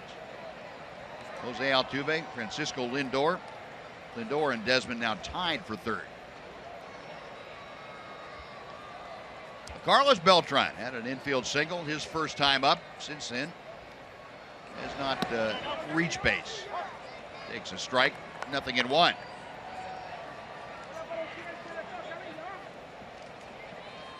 Rangers have gotten the offense back in gear pretty well. I would say very well, as a matter of fact. Including tonight now, they've played 11 ball games and have scored 81 runs.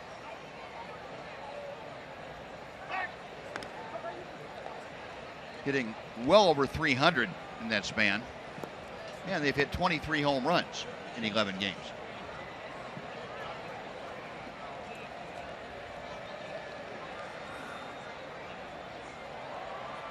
One on, nobody out here in the Ranger ninth inning.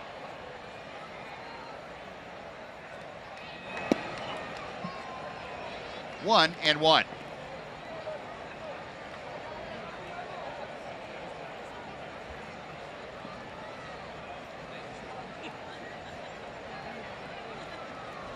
Infield for the Angels really pulled around to the right as far as you can without having the overshift on. Simmons is a shortstop, a step short of being right behind second. Escobar, the third baseman, going to go over and be joined at the hip pocket with him.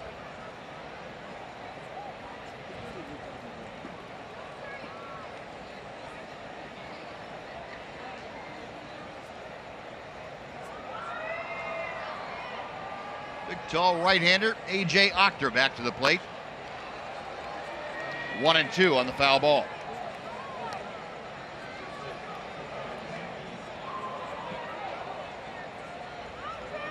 The Rangers this year on the road came in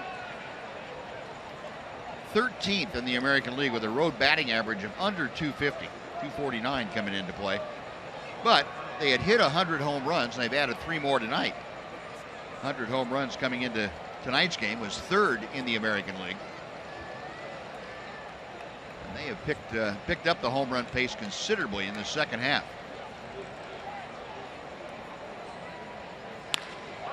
Base hit for Beltre. The right center field. Desmond to second. He's going to keep on going as Trout a little bit slow getting the ball back in. It looked like he deked him. I was thinking to myself, I can't believe Ian's going to stop at second base. He just slowed down a little bit and then kept on going. Looked like he waited until Trout came up and had decided not to throw the ball hard in. Then he put it on. Right here, he's just kind of slowing down. And then he took off as soon as Trout caught the ball. If Trout looked at him, he probably thought he was going to stop at second. No, back-to-back singles open up the Ranger ninth inning. First and third for Adrian Beltre, who is 1 for 4. And Joey Gallo has come off the Ranger bench, going to pinch run for Carlos Beltran. Beltre had a base hit to open up the 8th inning. That set the stage for the Ranger 3-run outburst. Pitch fouled just below us back here.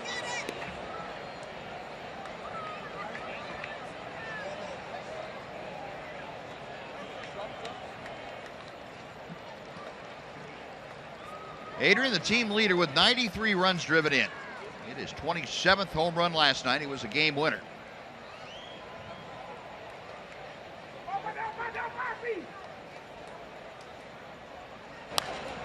And another foul ball off to the right. 0-2 to Beltre. Well, the Rangers, a 1-run victory in last night's ball game.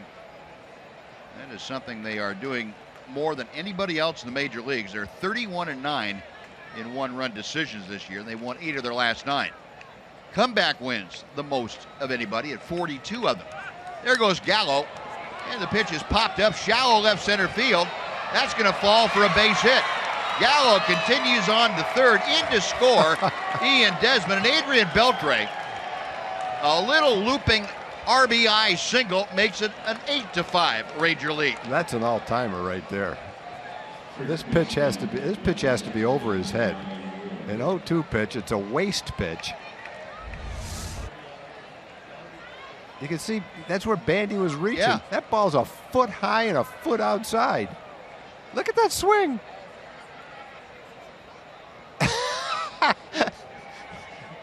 I know he does something to amaze you every game, but that's the most amazing swing I've ever seen for an RBI single. And he was looking like, I can't believe I just did that. I know. Even he surprised himself with that one. No, a run across, still first and third. Ryan Rua with his first at bat of the night. Big strike one. Joey Gallo got all the way to third base Yeah. on that. He could tell it was going to fall in. He did a good job, too. He saw Simmons coming in, so he couldn't. There was no way he could go out and get the ball. No. Good base running. A little bit low. 1 ball and 1 strike.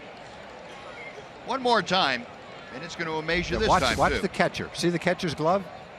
And that's where the ball was even higher than the catcher wanted the ball.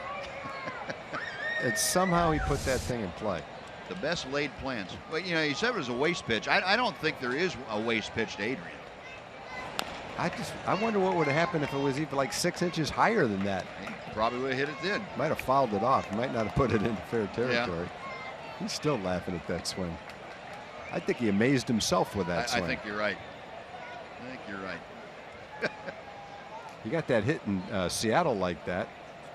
And the Seattle players the next day were trying to imitate that swing around the batting cage. A 1-2 to Rua. Infield pulled all the way in. Got him swinging. Doctor gets a strikeout. 1 gone. And Jonathan Lucroy will come up again.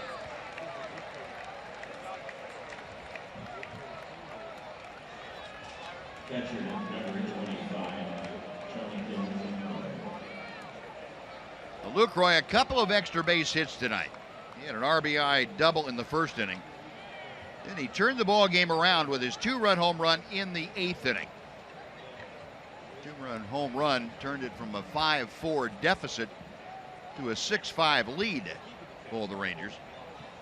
Where Lucroy, his 23rd home run of the year, now 75 RBI. He has 3 of them tonight. Got Joey Gallo down at third. And Adrian Beltre at first.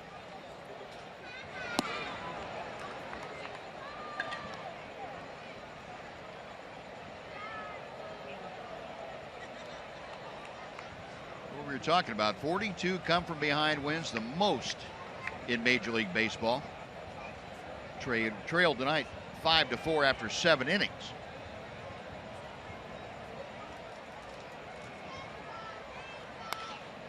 This one's popped up. Shallow center, Pennington and Simmons. It's Cliff Pennington make the catch. And everybody stays put. 2 gone.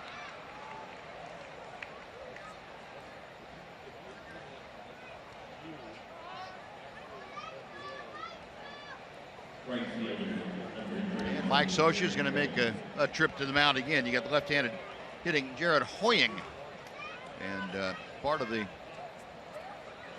September aura is having many bullpen pieces. So Mike Scioscia going to head that way one more time. Pitching change underway again here in Anaheim. We'll take a timeout. We're back right after this.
E.G. is on now to pitch here in the 9th inning. Saw E.G. last night. Came into the ball game, did not retire a hitter. The only hitter that he faced reached base on a single in last night's ball game. That would have been Nomar Mazara last night. E.G. appearing in his 10th ball game, 8.44 ERA, and he'll be asked to face a left-handed swinging Jared Hoying with runners at first and third, 2 outs, a run across here in the 9th inning. Rangers now with a 3-run advantage. Hoying, .226 average for the year with 5 RBI.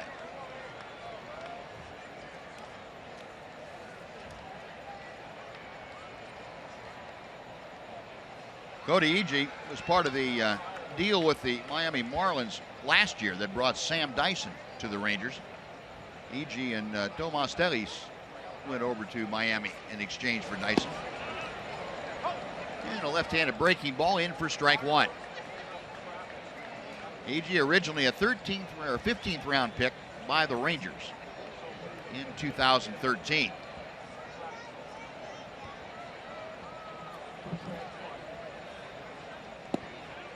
One ball and 1 strike.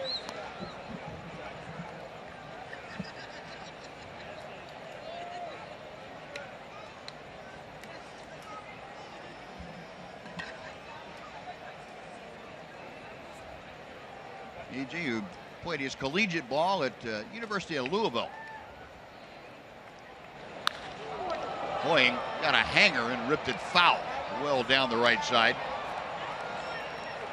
And Sam Dyson continuing to get ready, and he will face the top of the order when he comes in for the 9th inning. Escobar, Calhoun, and Trout.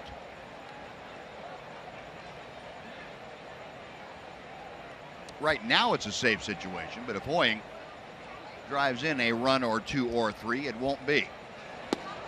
Call strike 3. E.G. able to get the strikeout. That'll do it. Rangers, though, add on a run on 3 hits. They leave 2.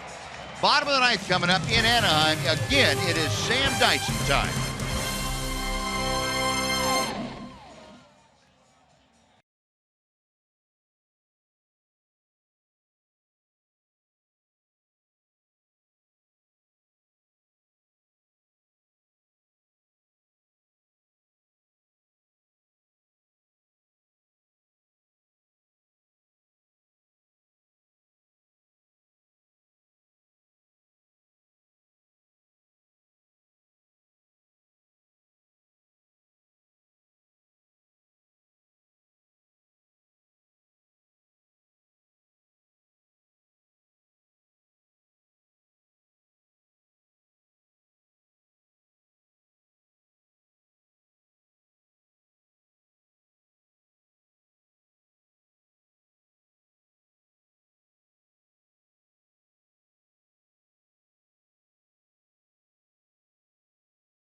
Southwest is brought to you by Southwest Airlines.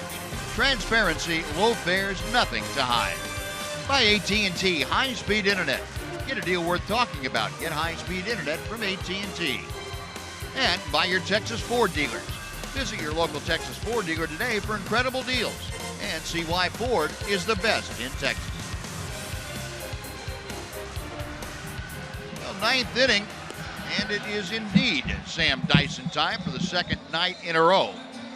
Dyson, in last night's ball game, picked up his 33rd save in 37 opportunities as he worked through the Angels. 17-pitch 9th inning last night. Gave up a hit, a walk, had a strikeout. Rangers leading 8-5. They have out hit the Angels 12-8. And Sam Dyson will face Escobar to start things off.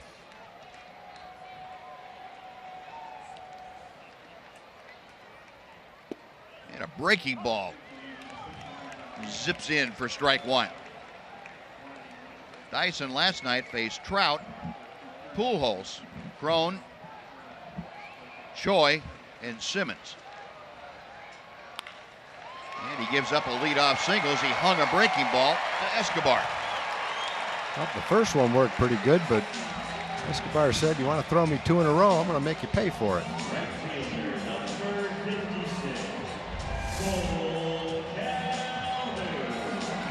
Well, that's one that didn't present a big problem for him.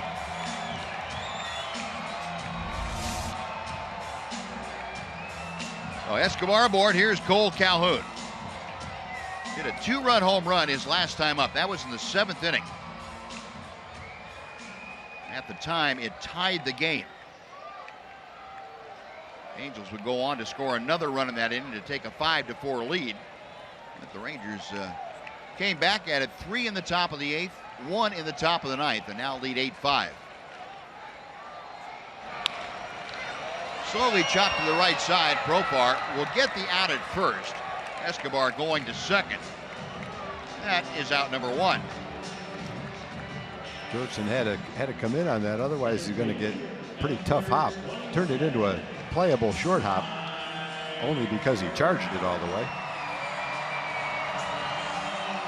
And let's just keep that tying run from coming to bat. Yeah, exactly what I was thinking, Tom. Right now, the tying run is in the on-deck circle, and that's like where you'd like to keep it. Yep. Till tomorrow. Well, Mike Trout tonight, a pair of singles, a sacrifice fly, 2 for 3. He has driven in a run. He has scored a run. Strike one.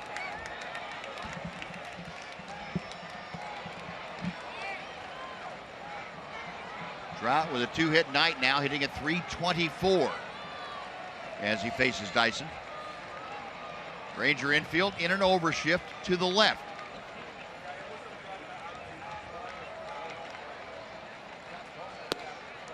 Outside corner, or just outside as far as Trout was concerned. Trout, that's the second time today that pitch has been called on Trout.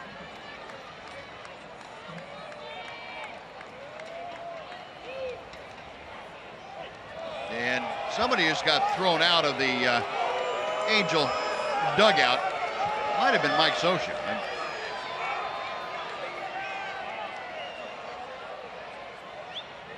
Mike Winters had enough, and he pointed and immediately ejected whoever he was pointing at.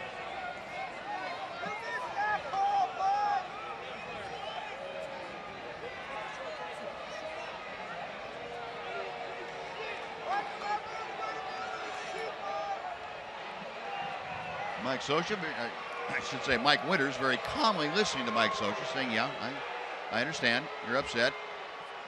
Still thrown out. I don't think Mike Winters' heart even started to beat hard. Not yet.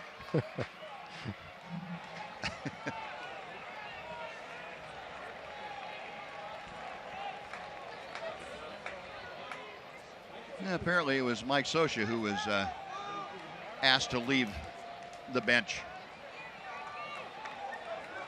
No balls and 2 strikes to Trout. Breaking ball just missed. Trout just able to check his swing.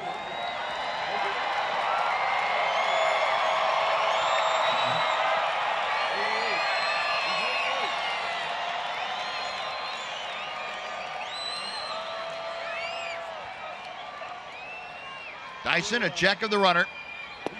Call strike 3.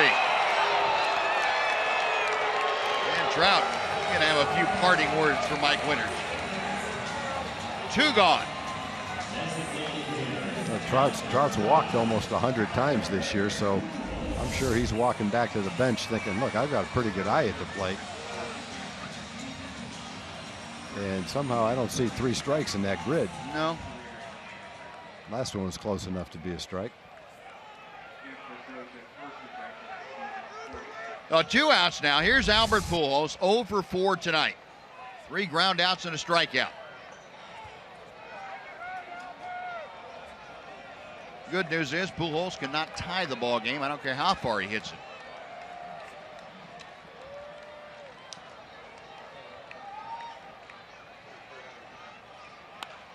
Out of play.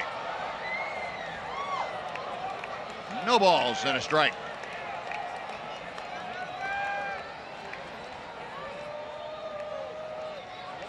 Sam Dyson with saves in each of his last 6 ball games. He has not given up a run in any of those 6 games that he's pitched. Trying to make it 7 here this evening.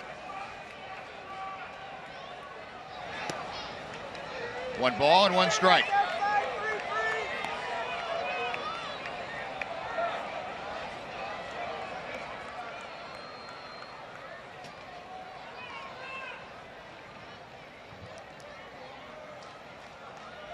Sam Dyson against the Angels this year, 7 games, 7 shutout innings. He's retired 21 of 25 batters that he's faced.